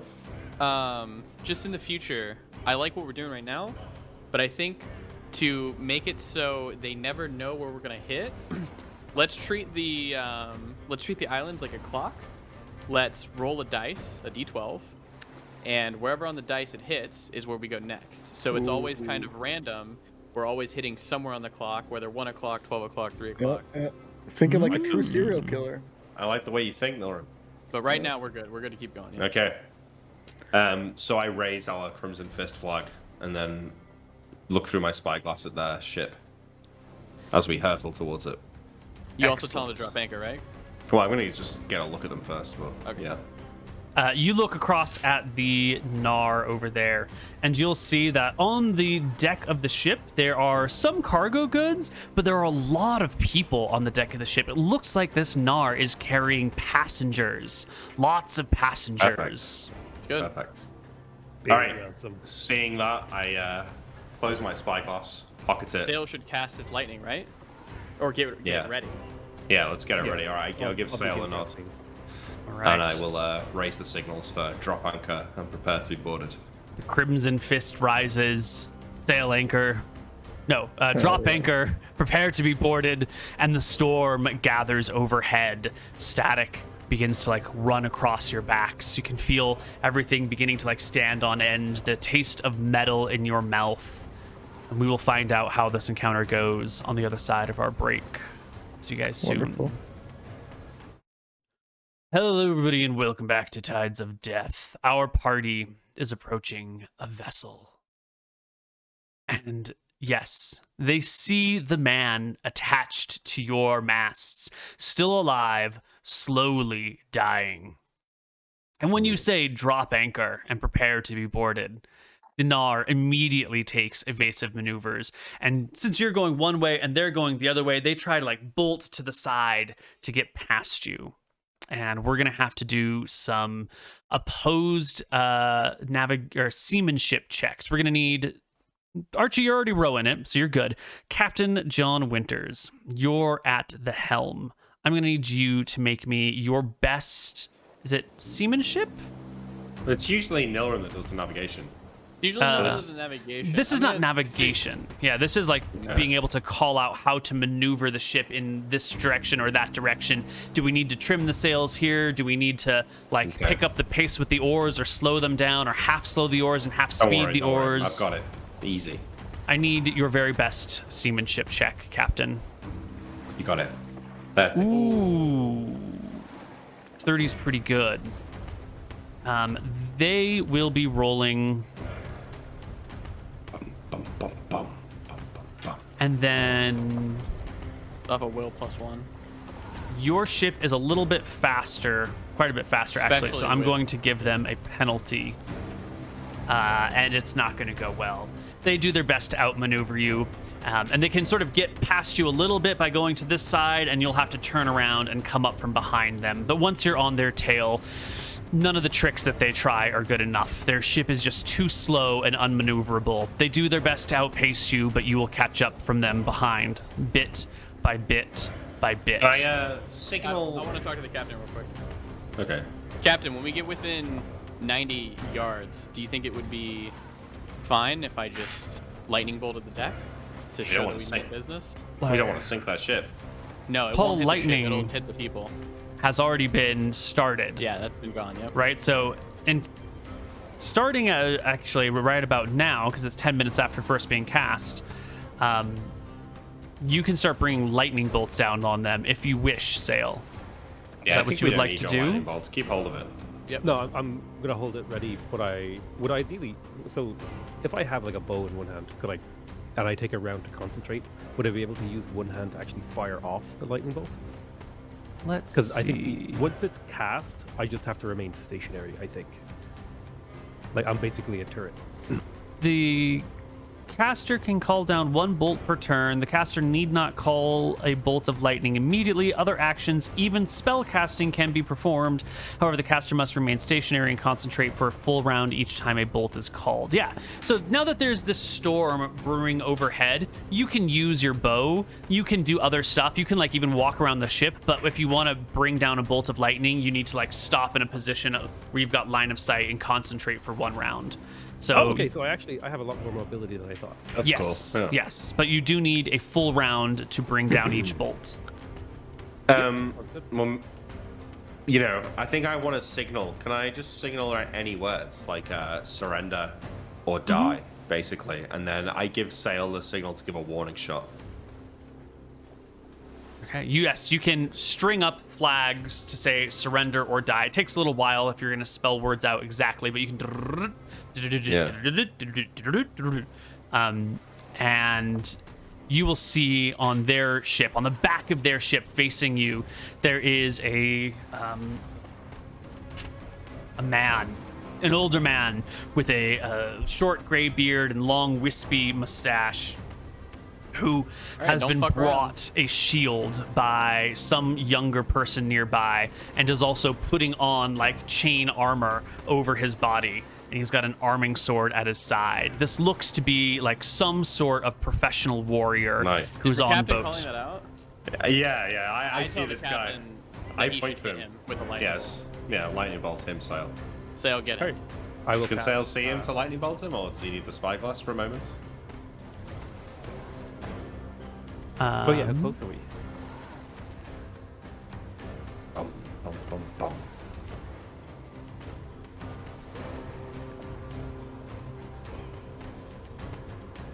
Pull out. This is our You know what first we need? ship-to-ship We need like combat. a catapult that can fire Archie onto the other ship and just start fucking them up. I was thinking the exact same thing. If we could get a way to give him an item with wind column, Yeah. and just land anywhere. That'd be so badass. Like just cannonball Archie through the deck, comes climbing like out of the hole and just fucking ravaging people. Space Marine boarding pods, right? Yeah. I want to find. I really hope Archie can like start a whole like crew of little follower punch guys who we can then launch together as like a The Space Punch Marine Marine drop throwing pod. through, Yeah. Fighters. No one uses it'd be a bit weapons, extra. only fists. So with ship-to-ship combat using like bombards or catapults or spells, even like large ballistas, there's a lot of more instability on a boat. The boat that you're on is rocking back and forth. The boat that they're on is rocking back and forth, and everything's also going up and down at the same time. So pinpointing exact targets, even with spells other than magic missile, is much more difficult. You can aim for the guy, but we're gonna roll some dice to see if you actually hit him or if you just hit the boat next to him. When you're targeting a ship, you can generally target like large concepts. If you want to like target the mast, you can fairly easily target the mast. If you want to target the top deck, you can fairly easily target the top deck. If you want to like aim for the sides, you can fairly easily aim for the sides. But aiming at any one specific point is likely to hit near it. And the different areas that you hit on a ship are going to cause different types of damage. Generally speaking, we have the rigging, the decking, and the hull are the three like big concepts for a ship. The rigging is the sails and everything that goes with the sails, attaching them to the things on the sides, this little pulley over here, the ropes, the actual sails themselves, the cross beams, the masts, all of that. The wind power mechanics are all the rigging. The decking is not just the top deck, but also the further decks below. As decking gets damaged, it makes it harder for people to move about on the ship. It makes it harder for them to perform actions. It makes it harder for them to do navigation checks or seamanship checks or seaworthiness checks. We'll get to seaworthiness a little bit later. And targeting the hull is where you do the damage that would cripple a ship, like would make it sink. Hull damage will not necessarily impact people's ability to move on the ship or act on the ship, but it will, slowly cause the ship to sink if you do enough damage. So if you want to target the individual person, we will have to make some rolls to see if you hit him. And since he's at the very back of the ship, if you miss him and you're calling down from the top, you'll just like hit the decking. Would you like to target the individual? The bolt is 20 foot in diameter, so I think if I aim at the back of the ship, I have a really It's good 20 chance of foot in hitting. diameter? Yeah, it's huge. It's like Holy shit. 10 foot radius, 20 diameter. Any creature within a 10-foot radius of the path or the point where the lightning strike suffers full damage unless a successful saving throw versus spell is rolled. In which case, wow, Call Lightning is way stronger than I thought it was. Well, I guess with Call Lightning, this becomes a much smaller point. But it does always strike from the sky. So Call Lightning will do decking damage and rigging damage, but you're not really going to be able to do hull damage with Call Lightning. That's why I was like, dude, those griffins, they're so, like, if they get too close. Yeah, well, with a 10-foot radius on that damage point and the ship not being all that wide, you're going to hit the guy. We don't even need to make a roll for this one. I will give him a saving throw, and you're targeting him or nearby him. So roll me damage, which is 2d8 plus 1d8 per level. It's 5d8. Holy shit. Once every 10. 27 damage against a man. That's gonna like has blow a hole in the deck as well. 29 life, and he will make his saving throw. I think he's 5th level. I think it's going to be a 16. No, natural 1 on the saving throw. It is terrible. The ship gets blown. The back of the ship gets blown to smithereens. That aft castle area, just like boards go flying. The man's got his chainmail. He's got his shield. He's drawing his sword, and then he splashes into the water and the wake of the ship, and begins to sink beneath the waves. Barely, trying his best to scramble and push to the surface, but the weight of the armor will pull him down. Yeah, Do we wait for... signal them again, Captain, if they don't. Last chance, I say, this time. You'll give them And a then morale I'll do check. last chance and then drop anchor. Prepare to be boarded. The ship slowly slows. The oars that they had deployed, not enough to really power the whole ship, but a few oars begin to get pulled in. You can see the sails begin to drop from the sea, from the masts, and come to a stop. And the boat begins to slow. Eventually, the anchor on the backside drops. The chain into the water, and you can pull up alongside them. Great. I latch some ropes across, and making sure the crew's not too far behind me, I'll leap across the other side and walk confidently towards the assembled people on the deck and say, well, that was quite a show. Thanks for giving me a chance to use that. You can see that they have gathered 4 bodies, badly charred, that must have been on the back of the ship near the lightning bolt blast. They are laid out on the deck. And one person, not seemingly a sailor of any kind, but a gentleman of like nobility and rank and prestige, wearing nice, well-fitting clothes, like a nice vest that buttons down, a pin of a stare all over his lapel, and his heart steps forward. Any family markings? Archie will come along. I You want guys that having a guy's cookout clothes. up here? You! How dare you! Do you have any idea who we are? I am an accountant for the White Prince, and that man who you struck down with what sort of infernal demonic magic, I do not know, but that man was a knight who served the White Prince. Whoever you are, you have one chance to repent before the White Prince will come and bring you down to his dungeons. I'm gonna cast the fog cloud, like cloud kill, off of the side of the ship. And I'm gonna explain to them. I think you know what that is. The You're looks gonna go hear what we back. have to say. Most of the people say, wow, on the scared boat now. seem a little confused, but the accountant's white face like goes white as the blood drains, and he sees the cloud kill spell, instantly recognizing it, which tells you that he's been around magic if he enough that he recognizes what's going on. Are you having the cloud kill roll towards the ship, away from the No, I ship, want with it the to ship? go off of the ship because I don't want it to hit anybody, but I want to like cast a spell like I have these spells to throw out and I can kill everything on there. Gotcha. Right. All right. The accountant clearly understands what's happening, and he goes pale. You wouldn't dare. You'd kill everyone on this ship. Nilram smiles wickedly. You've already killed the knight and the already captain. What more could you want? Who are Captain's already dead. I take a few steps towards this guy, and I will pull the Astaire pin out of his doublet and throw it on the ground in front of me and spit on it. So that's what I think of your white prince.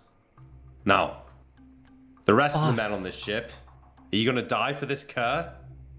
You can fight and die, or you can gather what wealth you have, deliver it to us, and you can be on your merry way. And people... you, I point at the accountant. You're coming with us. Archie, tie him up. I'm just an accountant. You're not so big now, are you, buddy? The other people that you see on the deck are mostly passengers who are curious. You can hear the sounds from below, and you can look down through the grating to see in the hold that there are sailors down there and some other passengers down below. All the passengers look to be sort of middle to upper middle class. Only this accountant and that knight have that like air of rank and nobility near them. All right, we need to get everyone on the deck here. So I will get like Archie and Sail to go downstairs and get everyone on the deck lined up. We're going to search everyone's pockets. We're going to search everyone's rooms. All right. Archie and Sail, you head down below. And unfortunately, not everyone down below is really aware of what's going on, or maybe they're aware and they just don't care, because one of the sailors down below has pulled out a belaying pin. That's one of those pins that you would put on the side of the deck. We talked earlier about how you like throw your rope to things to attach to. They attach to belaying pins some of the time.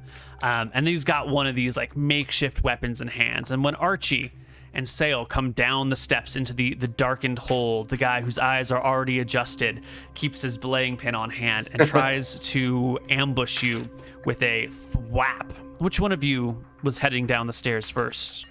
Hang on, wait. Are you telling me that Archie doesn't have an eye patch for this specific situation after everything that's happened? You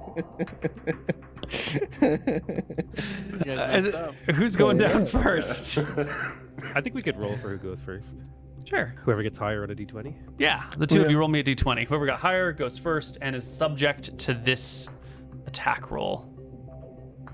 All right, Archie, it's you. The guy steps out from a shadowy spot, belaying pin in hand, taking a strike for you with a 19. He does it. Yikes. The makeshift club smashes into you for 3 points of damage, and you and this gentleman can roll off an initiative against each other to see who can beat the other one. He gets a 9 on initiative. Ooh, you get a 12. That is bad. You want lower. Lower is better. So he will take a second strike at you with a back, you cur, back! And it's a critical hit, I think, maybe. What's your AC? With armor, Oh, I got. it's 18, isn't it? Yeah, it's 18. All right, it's not a critical. He's off by 1. He almost criticals Archie. Wait, is he not maybe flanking him or something? You know? I think by this point, Archie's like turned to face him, you know? Yeah. Okay. And the club will do another 4 points of damage. Archie sustained 7 points. Dude, seriously, ow. Jesus Christ. All right. Surprise. Boom. It's a brutal blow. Oh, that's only 5 damage. He stands still after this guy one. is an absolute beast. Yeah. Second hand. Punch number 2. Boom. Rip. Boom. Yeah. And he's dead. The two brass knuckles come in, and the sailor goes down, down, down. The ribs crack. He crumples. The other sailors nearby in this tight hold where you could really only fight one-on-one, at least in this section of the stairwell, they drop their pins and put Anyone their hands else? in the air. Huh? Anyone else want to be a hero? Come on. Nobody? Really? I'll raise my hand and say, I wish I was a hero. One day, Sail. Captain, where's the captain of the ship? Apparently he's already dead. One of the accountant points to one of the charred bodies. There's the knight's body couldn't be recovered. The captain's body is here. The squire's body is here, and then another of some unknown person, probably one of the passengers. I mean, I'll check the captain's corpse when it gets pointed out. Yeah. The keys and, There's a rings and- whistle. There's some coins in a pocket. There's like 2 gold in a pocket somewhere. We'll take But it. most of the rest of the captain is charred beyond recognition. The clothes are burned. The flesh is scalded and crispy. Yeah. All right. I mean, I wait for Sale and I'll Archie to. call out as well. Are any of you on this ship blacksmiths by trade? Do not lie. It will help you. Blacksmith, glass blowers. What was the other one that we needed? Woodworker? No, that's Archie. Worker, shipwright, oh wait. But yeah, we would still be. Oh, we need like a Leather sewer. worker? We need Yeah, like someone who sewer. can sew or like do leather working. Yeah, I'll call out those 3 tasks. Okay. No one fills any of those roles. And if you point to anyone and ask them, someone will say, I'm a servant at a noble's house. Another person will say that they're a messenger, an errand boy. Someone else will tell you that they're their family, they don't do anything in particular, but their family is involved in metallurgy and smelting in particular, but not in actual forging, just in the process of turning ore into iron bars. You'll ask That's a few people interesting. around. No one has Are there any. kids? The squire Or was the only younger kid people? aboard this ship. The youngest any person people here in is the like 20s? 24. I give him a intelligence test that I've given to many others. Okay. Norm's looking for an apprentice.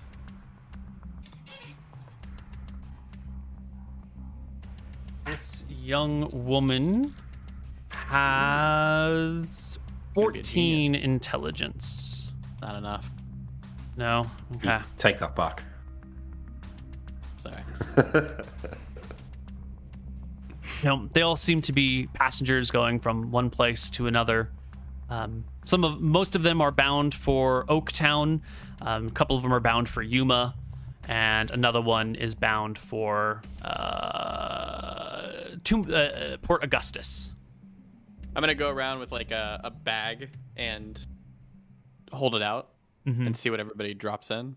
Yep, people immediately, put their coins, they're in it very quickly. But the second person you come across has like, a set of pearl earrings, like small pearls. They're misshapen pearls. They're not perfect pearls that you might want for like spell casting, but they're still worth something. They're worth maybe a gold or 2 each.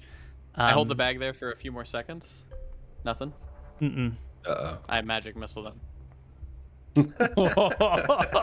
Jesus.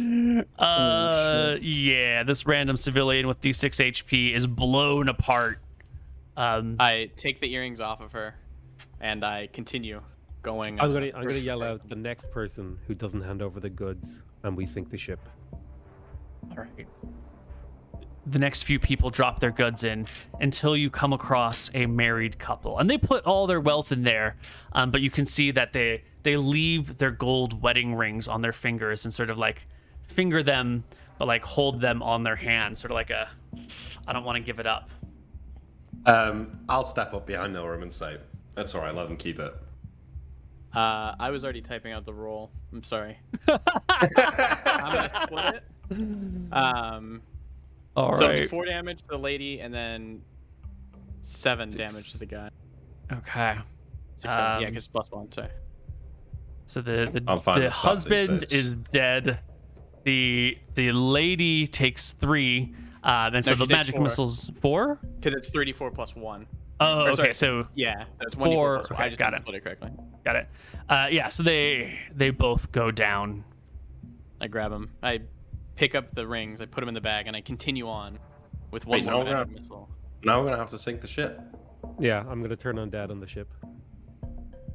That's not my fault. All right. Everyone else puts in their goods, and as you're doing it, someone's like, "But you'll spare us, right? We're cooperating. Just it's unfair for us to die if they didn't listen." I We'll said I spare sink some the of ship. you, but the But you ship can is get going to sink. We are men of Why? our words. Why? You don't need to sink the ship. I'll hold my hand up. Because when the Crimson Fists say something, we do it. It's out of our control now. Sorry. But I hope you guys are good swimmers. Whoever can get to where our ship lives, and I'll turn undead the ship. Oh, well, before we do that, I'll whisper to the captain. I guess you can do that too. How many can we take on our ship? How far are we from an island? Couple hours? Yeah. Okay, we can bring them all on the ship. How about we? Never mind. No one wants to make them fight for their stay, so he wants to make half the ship kill the other half of the ship. He'll bring it up, but he feels like it's a little too much for you guys. Yeah, that is too much. We're not doing that. We're not the fucking cartel. I like It's a it. cartel. In Mexico, you know. That's what they do, apparently. Yeah, I mean, what we'll do is, I think maybe if you want to do that, we can say anyone who can get to the ship before it sinks, we'll rescue. But we need to make sure we loot everyone. We loot all the rooms first. Yeah. I want to make sure we loot the whole ship. I take the paperwork for the ship as well, Mm-hmm. and the captain's log. Mm-hmm. We're gonna keep the accountant. All Oh, right. Yeah, he's definitely coming. He's a prisoner. He's coming with us. He knows. Oh shit. wait, do we need to vote on sinking the ship? I kind of declared that. No, I That's think that's okay. Well, I it's think been we should said. vote on it in It's the been future, said. but it's been said, so yeah. Yeah. All right. United I got for caught us up in the for a heat of the while. moment. Nilrim killed a dude, and I was like, "That's it." Yeah. Yep. Well, you can loot the rest of the ship. I'll give you a total gold amount when you get back to base or something like that. And soon you can shuffle all the people onto your deck. Now, we're going to run into a little bit of a problem here because as you're searching the ship, you'll see that in addition to the majority of the cargo being passengers, there are some large crates aboard. And, there's food and there's water and there's, lanterns and oil and rope and all the other stuff that's on a boat. But it appears there are some large crates here. We're only gonna take all of the shit that we want off the boat first, and then we'll take survivors second. Okay, Yeah, now I assume. the crate that you see here is too big to move. It's maybe like 4 feet by 4 feet by 5 feet, so it's huge. You would need like a crane to lift it. I can. Well, I have enlarge ready. You could reduce it though, I technically. could reduce it if we wait. What is You it? could What's in reduce it, the though? crate, but Open it up. the stuff inside wouldn't reduce, right? Only the crate would. What's inside? Wait, is that true? If you reduce the chest, it would reduce the stuff inside the chest, no? I don't think so. No. With Oh, that okay. first. Wait, does that mean if I eat a coin and he reduces me, the coin proportionally gets huge inside me and I die? That's a discussion for another time. That's a deep rabbit hole right there. If he were to reduce it, would the crate presumably break? Assuming it was like bullion, right? I think it depends on a lot of factors is the answer. But you can get to the top of the crate and pry it open. There's a crowbar somewhere on the ship that you can use. But as you get up to bring like a little step ladder up to the crate and begin to pry at it, you hear a growl come from inside, shit. like a. A griffin? Do you still pry it open? I mean, Right, open and I'm taking already a a look lightning now. bolt. Yeah. I have the material components out, but I'm not ready to cast. Okay. I just want to open the lid a little bit and get a look, and then close it back again. I'm sure Inside, nothing could possibly go wrong. inside, you see a tiger in this tiny crate, Holy shit. like pounced. Or not pounced, but like crouched low, looking up in the direction where you are, and it lets out like a deep. Immediately close the lid. How much are these worth? I don't know. I mean, I've got animal handling. Maybe I'll open it back Yeah, up. make friends with the tiger. Yeah, do it. Brilliant. Do we have any? I mean, it would be cool to have a tiger in the base, wouldn't it? You're gonna have to roll a natural 20 on this animal handling check. So, Unless we give it some meat or find someone it hates on the boat. Yeah. Okay. We're gonna feed it the captain.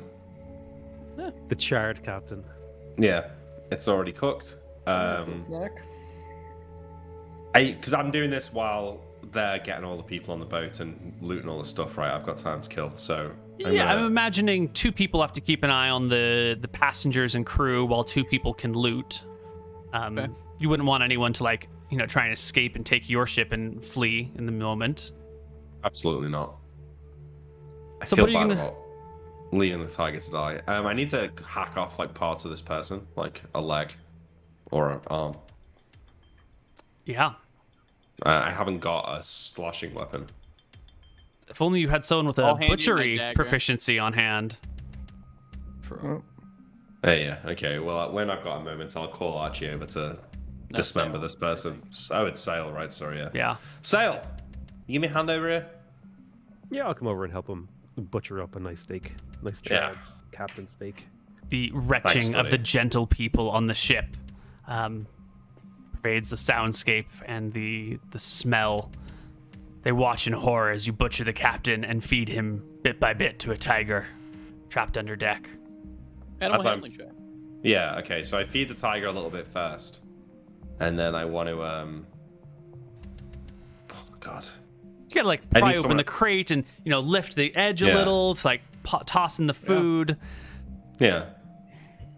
I need Archie down here with me to do this yeah. in case it goes wrong. So when Are you Archie's sure you don't here, want Nilrim there to lightning bolt it in case he goes wrong? I feel like Archie can. You feel like Archie can take a tiger. I've kill- taken a fucking Tyrannosaurus or some shit. Okay. Yeah. I'll be fine. Good luck. I don't like. We need to at least two of you with the prisoners.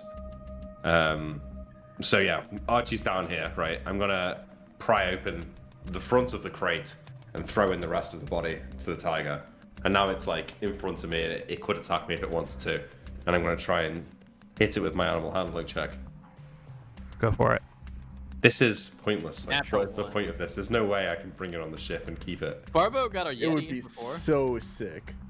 It's never gonna work. I got a baby Yeti once. It's gonna look. me in the eye. Oh. That is a failure. That is not even a success. The tiger is like curled. You toss in the food. It doesn't look like he's eating it, and then it like takes a step towards you, and That's you a good step mistake back. that its ears, Oh, are okay. down. You mistake it for like, oh, passiveness, one but the shot ears by a are fucking tiger. pinned, and it leaps at you. Oh It no! perceives you No, as it's gonna the- one-shot me. What? You dumb fuck. Imagine thinking you could tame a tiger. It was so stupid. That's some shit I yeah. do. Yeah, that was really dumb. How could you That's not an though? 18-int move right there.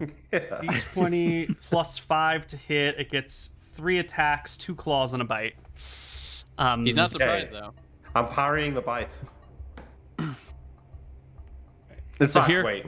I'm parrying with all 3 of my attacks. Correct? Is that fine? So both my attacks are parries, and my free block is on the bite. I think that's fine. Yes. So roll your parry as the tiger launches at you with its claws.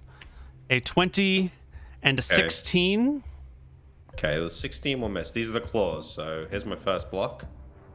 That doesn't work. Nope. And second. Second one doesn't work. Okay. But your AC is 17? Yep. Well, it depends how much that first claw did. If it does 13 damage, he doesn't have armor. That's true. Well, the claws only do D4 plus 1. Okay. Actually, a little low for tiger damage, I think, but that's what the book tells us. So the first claw will rake you for 4 15. damage. Okay. And And then the bite, right? they get plus 2 to attack and damage rolls if they're defending their young. They're not No in this young. situation. And then the bite attack is a 17. Fucking can't block a single thing. What the fuck? That's a Stupid. tiger. It doesn't matter how many times I roll a block. It literally hasn't ever worked. that It it? is better at higher levels than at lower levels for certain. So the tiger throws itself at you. You bring out your weapons to defend as best as you can, but one lands a claw across your chest, and then it sinks its teeth into your shoulder. Fucking cats! God damn it! Archie, you can take a round right now. Hey, Go yeah. for it. Do I have to roll initiative? No. I think everyone was sort of ready for this to happen. All right. Boom. 19's an easy hit. 10 points of damage. Nilrim hears that the do it? commotion and shakes his head towards Sail. No, the tiger Non-magical has people. 26 HP. What the fuck? Boom. Oh, fucking hell, Nice. Archie. That's on. another hit, not a crit. Boom. You've done 16 out of its 26 HP. So you like break one rib and then you smash a fist into one of the forearms, and you can hear like the bones cracking underneath and the flesh tears, fur falls to the ground. The tiger's blood mixes with John's blood, and John, you can go ahead and actually you spent all your actions I on spent all my blocks. attacks blocking, yeah. All right, give me initiative. Everyone above deck hears like and the sounds of battle from below. Oh, I John. didn't click on my second. John has animal handling, but Archie handles animals. Our tiger go first. got a 14. Yes, Archie, you are first to strike Archie has again. non-lethal damage, right?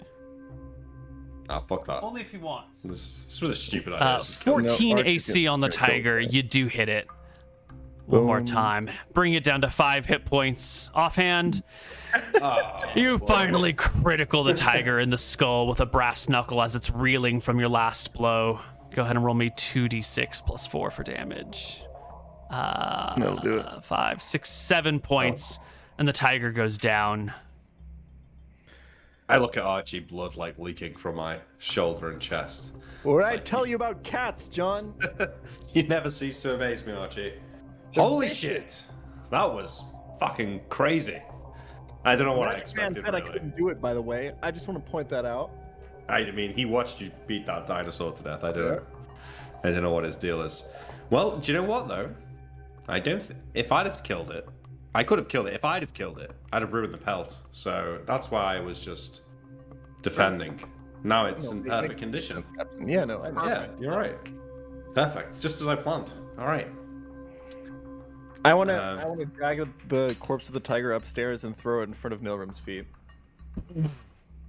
Normal. Give a real clap. He's impressed. Anyone know how to skin this thing? Any I could leather give it a work? try. We already asked. Yeah. You've got a Tell butchery. you I That's try. pretty fucking Yeah. close to leather Oh my working. God, Archie wants a tiger skin robe so bad to go along with his chain.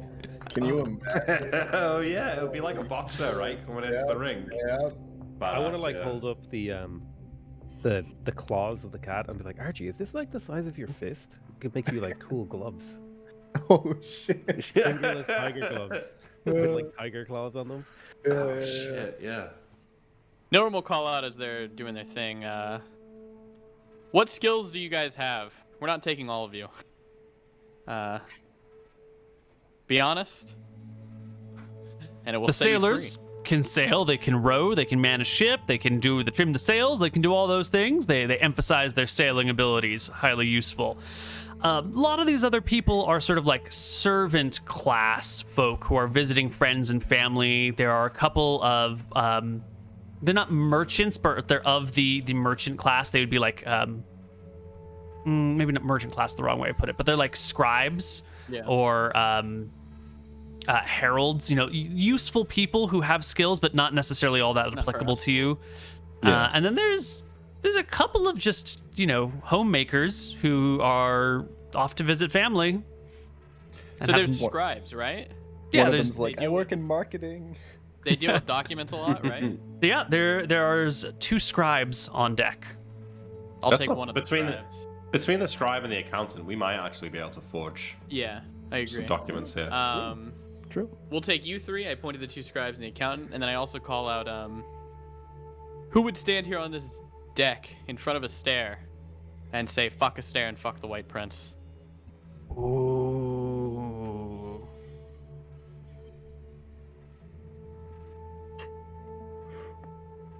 I like it, Norum. Let's make a quick morale check here.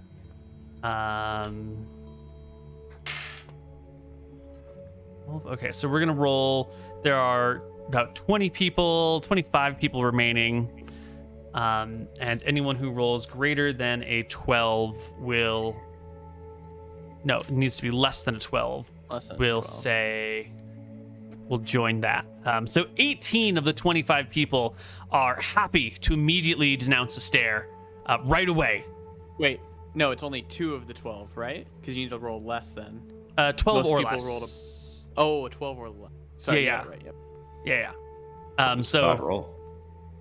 most of them are willing to denounce Astaire. There are 7 who refuse, who would never dare. How could you say such a thing? How could you? I'll You'll line see those soon 7 enough. up. No, let's send them to Rohit. I don't say that out loud, but Yeah, sure? let's send them to him. Yeah, I'm Yeah, like, if- vibrating at the thought of like dragging these guys to the bottom of the ocean. that's fair. Yeah. we'll Okay, show them how powerful Astaire is. Can I do it, Okay. guys? Can I? Do it. Get Yeah, him we'll take the 18 people, the 2 scribes and the 1 person. I don't care what they said. We're Uh-huh. taking those guys. As these guys get dragged off the edge of the boat, I will say, it's time to bear witness to the powers against Astaire. And we'll throw these guys overboard and let. Are you some- throwing them overboard? Are you having the tentacles come up and drag them down? What is going on We're here? gonna have I think Rohit we wanna do take a the whole spectacle. ship, right? Can we drag them off the ship? Yeah, that's cool. I was going to Oh, call right, lightning the yeah. ship and like turn undead the ship, and I assumed like the combined damage might be enough Yeah, to sink okay. it. That's cool. All right, so we'll leave them on the boat and take the rest onto our boat, and then we can do that. You bring the Call the lightning dead last for, like, an tiger. hour? You bring the dead tiger. You bring all the people that you want to survive. You leave the 7 remaining on the ship. And did you say you were gonna lightning bolt it a few more times? I'm gonna I think I probably have like 1 in the chamber left, Mm-hmm. like the last cast. So I'll lightning bolt the mast and then turn undead the ship. All right. This little Gnar doesn't have a hell of a lot in the way of ship HP. We'll get more into ship-to-ship combat a little bit later. This will just be our first taste. But between the 2 lightning bolts that you've blasted onto it, the top deck is badly damaged. These 7 people scatter and try and dodge the lightning bolt as best as they can. You know, they stay away from the tall things. Everyone knows lightning strikes the tallest things nearby. And then you... Norm will call out as he's casting this. Astaire, where are you? Don't you want to save your loyal followers? God, He'll you scream it tempting. out. The Why don't you just invite Malachus as well?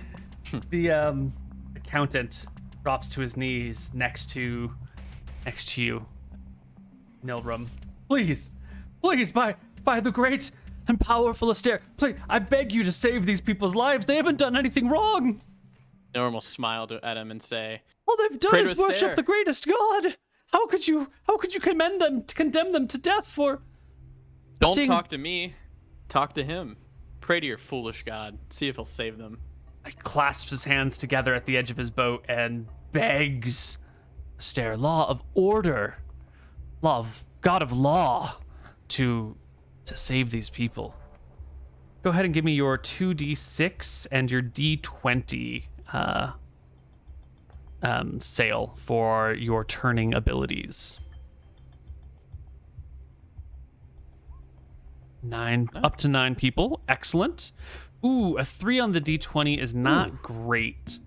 The tentacles will reach up and they will grab the people and they will rip the 7 people off of the edge of the ship and drown them beneath the waves, but it will not sink the whole ship itself.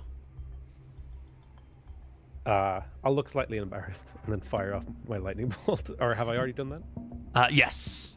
Okay. The people are all gone. The ship is charred. The mast is burning. It's in a terrible state. Left to its own devices, it might burn down, or it might just like burn for a little while and then go out. Norm will lightning bolt the hole, letting Yeah. the water rush in, so we Yeah. can fulfill our promise. Neither ship moving, and both of you sort of like nearby. It's much easier to aim your lightning bolt. You can blast at Nice the roll. hull. 25 shit. damage. Damn, that's crazy. Just out of curiosity, how much was that ship worth? Like, how much gold did we send to the bottom of the ocean just there? 10 grand. If the last one was about 12, this is a smaller ship, so probably around Sale is 8. asking this like in character as we watch it sing.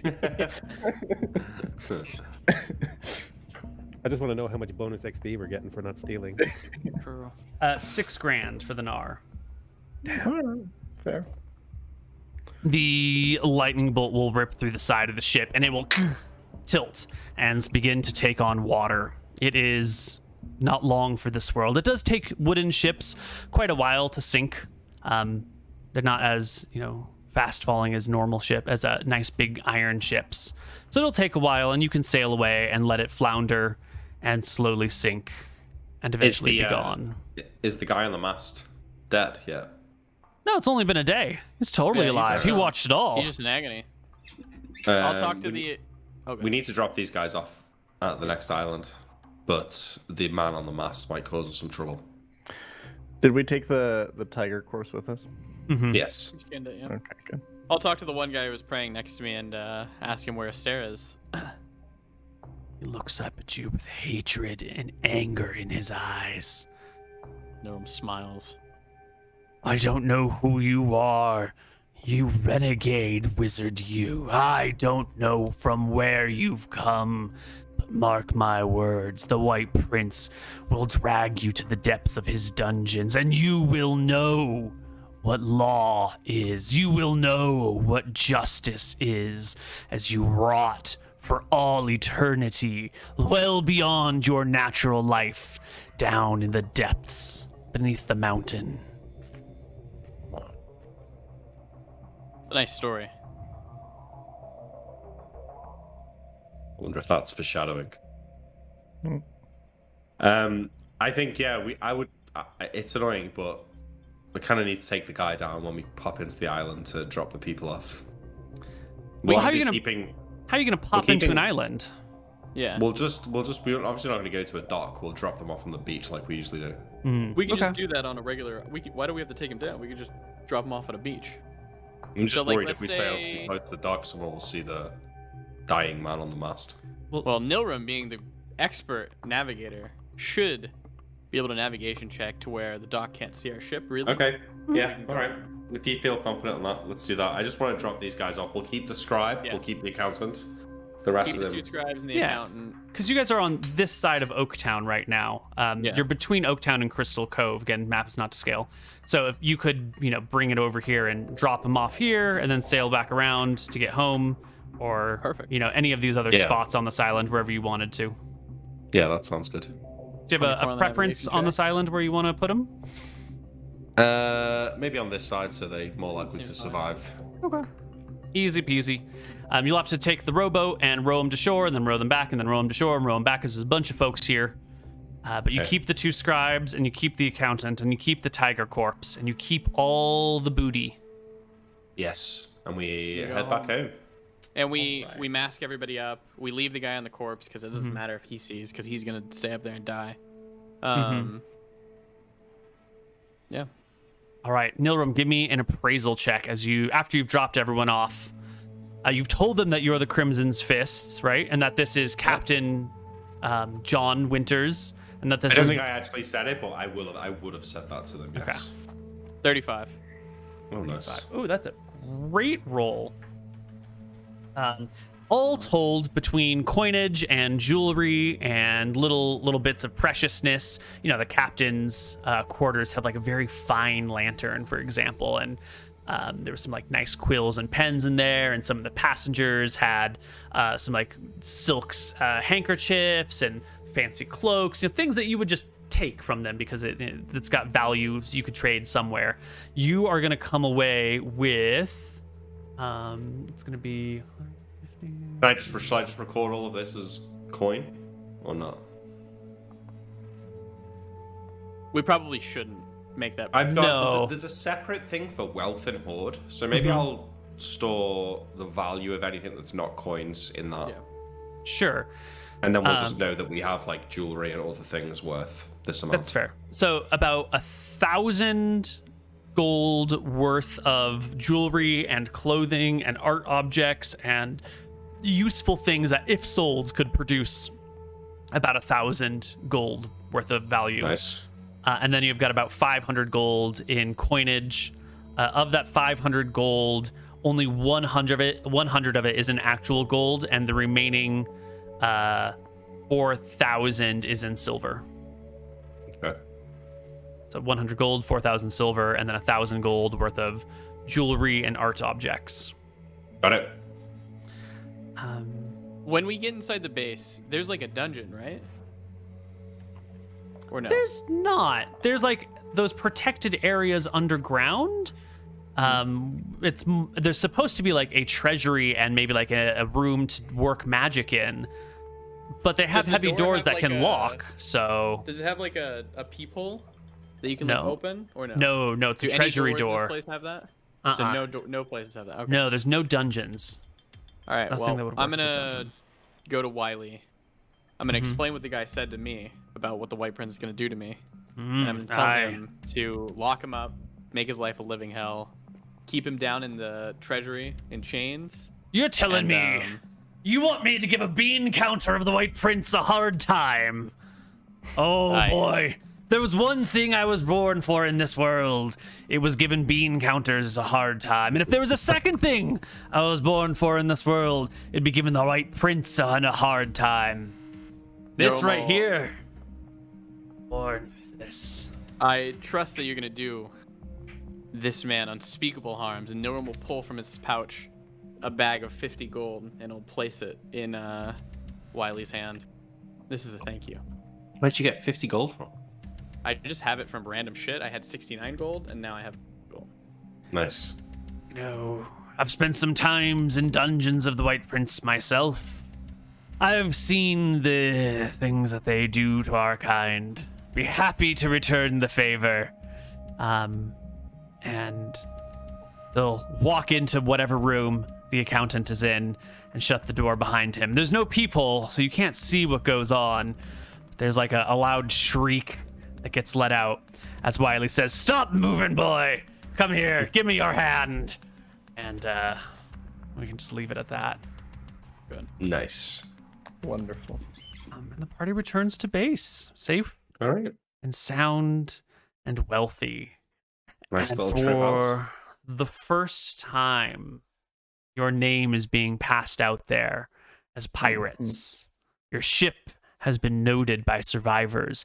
The name that runs alongside of it will soon be reported back to the people that pirates flying a black flag with a red fist with a wizard and some sort of other spellcaster, a man who fights with brass bloody knuckles, and a captain with a large hat and a big feather are responsible for these shaved things. legs.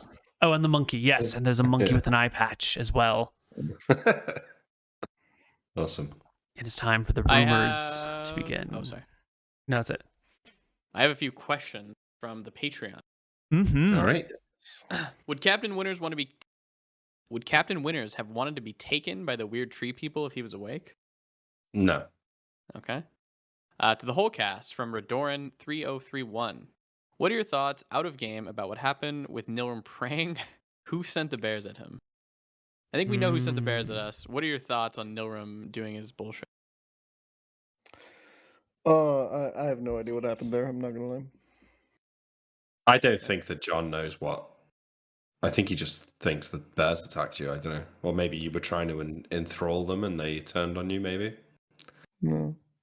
But Out I of don't think you would character. have noticed the Malchus symbols. Yeah, they were asking out of game. Oh, Yeah, out of okay, game. Oh, it was Yeah. Malchus. 100%. Yeah, I think he's trying to. Personally, I think he's like punishing you for being arrogant enough to think that you could contact him, as well as being associated with Rohi, who clearly doesn't align with any of the gods, from what I can Yep. tell now. I mean, out of character, I think that's just like every now and again we all got the urge to torpedo a campaign by accident. True. From Some of us more than others. No. From Better Ever J. Does Nilram intend to further explore Malchus such the other gods? I think Nilram gains lots of joy from tempting the other gods, but I'm not going to do it a whole bunch because I obviously don't want to Omega torpedo it. But I'm going to do it when it makes sense. So Is probably your I don't goal know. to become somewhat demigod-like with like immortality? I think that would that's kind of like his big goal is to become immortal and like a 20th level wizard who. So his you'd huge almost goal see is- like gods like, ugh, I'll be better than these guys one day. Yeah, his huge goal that I have outlined right now is to become immortal and get high enough level that he can create a spell that can turn not just ships but whole like cities small, and he's gonna put them in like a snow globe, and he's just gonna have those cities like on his like. That is some That's his huge. That's Yeah. fucked up, dude. mega amazing idea. Amazing. So, last question from Elf Fly Guy 3. Does Sale have curiosities about his power? What he can do versus what he can't do? We know he washed up on shore with powers, but does he want to have a heart to heart with Rohi, with exactly what he's capable of? Yeah, he definitely has curiosity about his powers. A lot of like, he's tried many times to look for guidance from Rohi, but that avenue of exploration is like not non-existent, but it's very limited. Like, a lot of what he has to do is any exploration or discovery is happening through his adventure, through trying to use them and see what happens. Like, for example, he burst into flame heading into that temple. Um, doesn't know why that is. Um, he discovered the holy symbol is like just sandstone. That's really weird. Normally, a holy symbol is like what's the word? A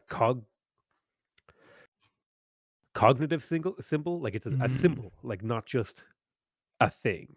It has, because like sandstone doesn't really have a lot of meaning attached to it, but like, a triangle with 3 circles, that has like meaning. Yeah. So he's like curious about that.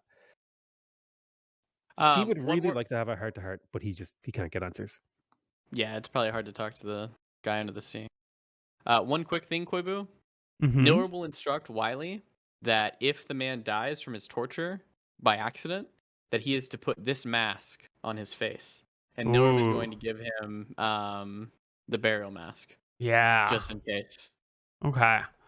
Wiley's pretty confident that he'll keep him alive, you know? He lets you know that when you're in prison for a long time, it's not the physical torture that really gets to you. It's the psychological torture. It's the unknown. It's the fear of what could happen that really drives a man mad. I doubt he'll die by my hand. I wish he Noam had, smiles and gives Wiley a great handshake. though. Wiley almost gives you his wrong hand, but at the last moment remembers it's a sword now and gives it to you correctly. That's it for questions for this week. If you want to ask questions, there will be a thread in the Discord, patreon.com/Tides of Death. Excellent. Also, make sure to go to the post-episode discussion on the Koibu subreddit. Sub with Twitch Prime. Go check out the Patreon, and Thanks for watching. thanks for Here's watching. the subreddit. I'll link it in chat. All right. Goodbye, everybody. Good night. See you, chaps, ladies.